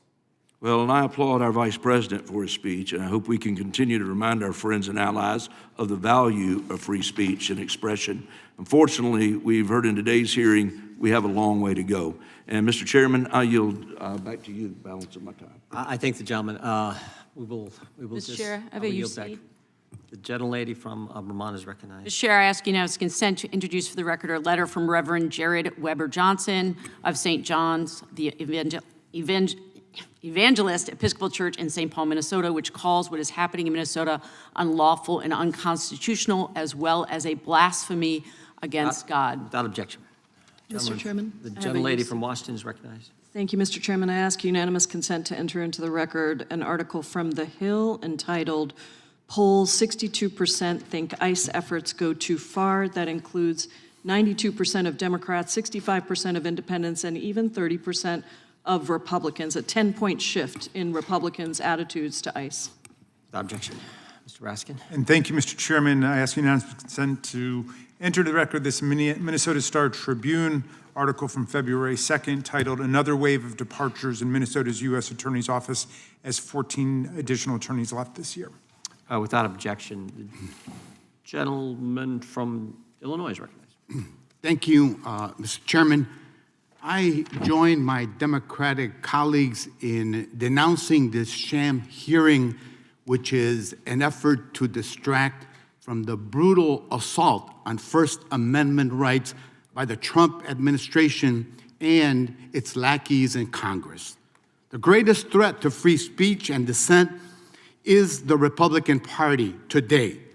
We're in the midst of an authoritarian crackdown on the First Amendment, led by ICE and CBP agents who are murdering American citizens in peaceful protest while the president threatens to sue a comedian over a joke.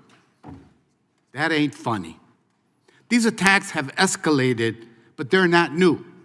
Republicans have gutted funding for colleges and universities while trying to dictate the academic content and make it more right-wing. They've weaponized the immigrant system against Mahmoud Khalil, Rumeus Osterk, and others who dared to speak for Palestinian rights.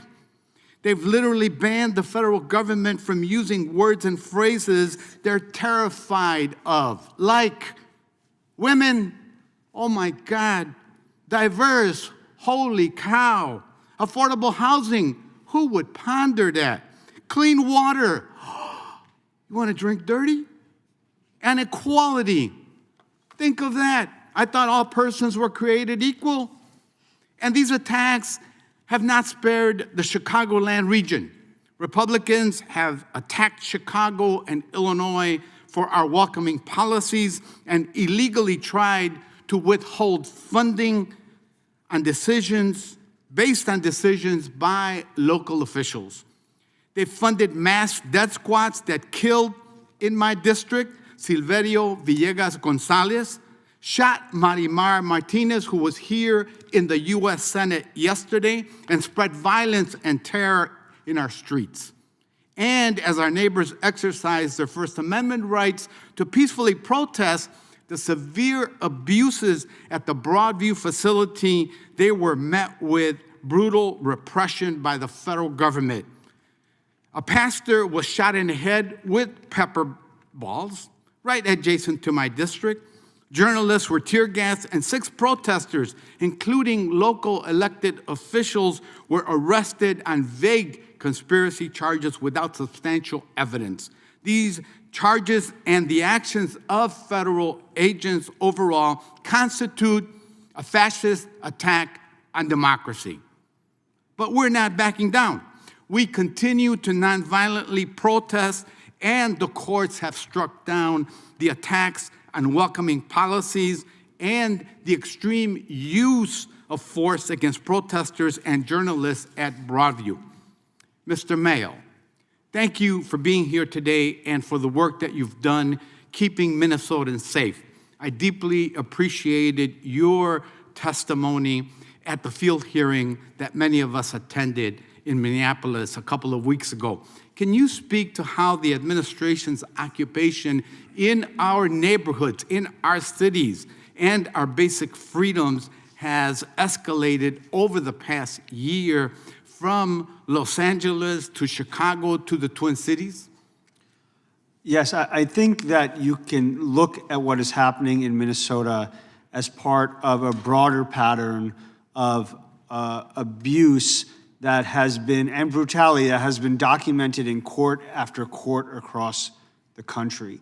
And that includes the targeting of protesters and observers, and also the targeting of immigrants, and the due process rights that are being violated in the process of arrests and of apprehending immigrants. And that's a really important piece of this conversation here, is the racial profiling and the warrantless arrests that are happening on the streets of Minnesota right now. And Mr. Mayo, can you talk about what you take away from the things that have mobilized people in Minneapolis like we haven't seen anywhere else in the country? What's at the heart of it? What I can say is that the people of Minnesota have been disrupted, are shocked, are in a state of grief, and they are opposing what they're seeing as unlawful, unconstitutional, un-American activity on their streets. And this goes across party lines, across employment.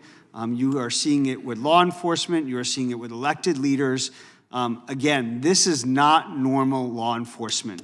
This is not normal what is happening in Minnesota, and it should alarm everybody. Time of the gentleman has expired. The gentleman yields back. Chair now recognizes the gentleman from North Carolina. Thank you, Mr. Chairman. And it's worth noting, just for the people watching this hearing, that what's happening in Minnesota appears to be fairly unique to Minnesota. Local leftist law enforcement have abrogated their responsibilities to maintain order, and rather they are encouraging attack on federal law enforcement. It's not happening in my state. It's not happening in South Carolina, Texas, Florida, even California. So what's happening in Minnesota is a unique circumstance that is aggravated by the left and the left only. And my colleague who preceded me is a suitable spokesman and an able spokesman for the Democratic Party. It's worth noting that his home state, while illegals are welcomed in droves to Illinois, lured there by traditional leftist overtures, what he left out is that for more than 10 consecutive years, hundreds of thousands of Americans have left Illinois because of high costs, high crime, in a landscape that is unrecognizable to most people who used to see Chicago and Illinois as a flagship for American exceptionalism. The left has destroyed Illinois, and Americans have shown that with their movement. Dr. Raisin, I want to start with you by thanking you for taking a stand. And you, in many ways, represent concern that Christians all over the world fear, that is, growing hostility towards our faith from leftist governments. And I want to talk to you specifically about what you were prosecuted for. You did not post a Bible verse in an official capacity, correct? Yes, I posted it But it was not part of a state action. It was, No, no. It was a personal action, correct? Yes, yes, my personal. And then you issued a pamphlet in your personal capacity. Yes, yes, it is here. Yes. You did not incite. You did not advocate for violence. You did not advocate for the silencing. No, absolutely not. And I said, for example, in this pamphlet that I believe that all people are equal and we have to respect all people. And in regards to your litigation, your case, you won your case at the trial level, correct? Yes. How many times? 2 times. 2 times. Yes. And then the prosecutor appealed. Yes, it is possible in Finland, even though that you are acquitted, that the prosecutor can appeal to the Supreme Court, which so is this- the highest level. What remedy is this prosecutor looking for? Do they want to put you in jail? Do they want to fine you? They want to have, they want to fine me, but what is the most dangerous, they want to ban, for example, this booklet Yeah. and my Twitter post. Well, ultimately, they want to ban your belief in Scripture. They want to ban your ability to cite the Bible, to Yes. believe in the Bible, Yes, and to make it socially unacceptable to do so, correct? yes. And I want to make this very clear. As a former prosecutor myself, I find it grossly offensive that the resources of the state are going after wonderful people like you while crime of every sort has increased over the last number of years in your home country. Property crimes, sex crimes, violent crime.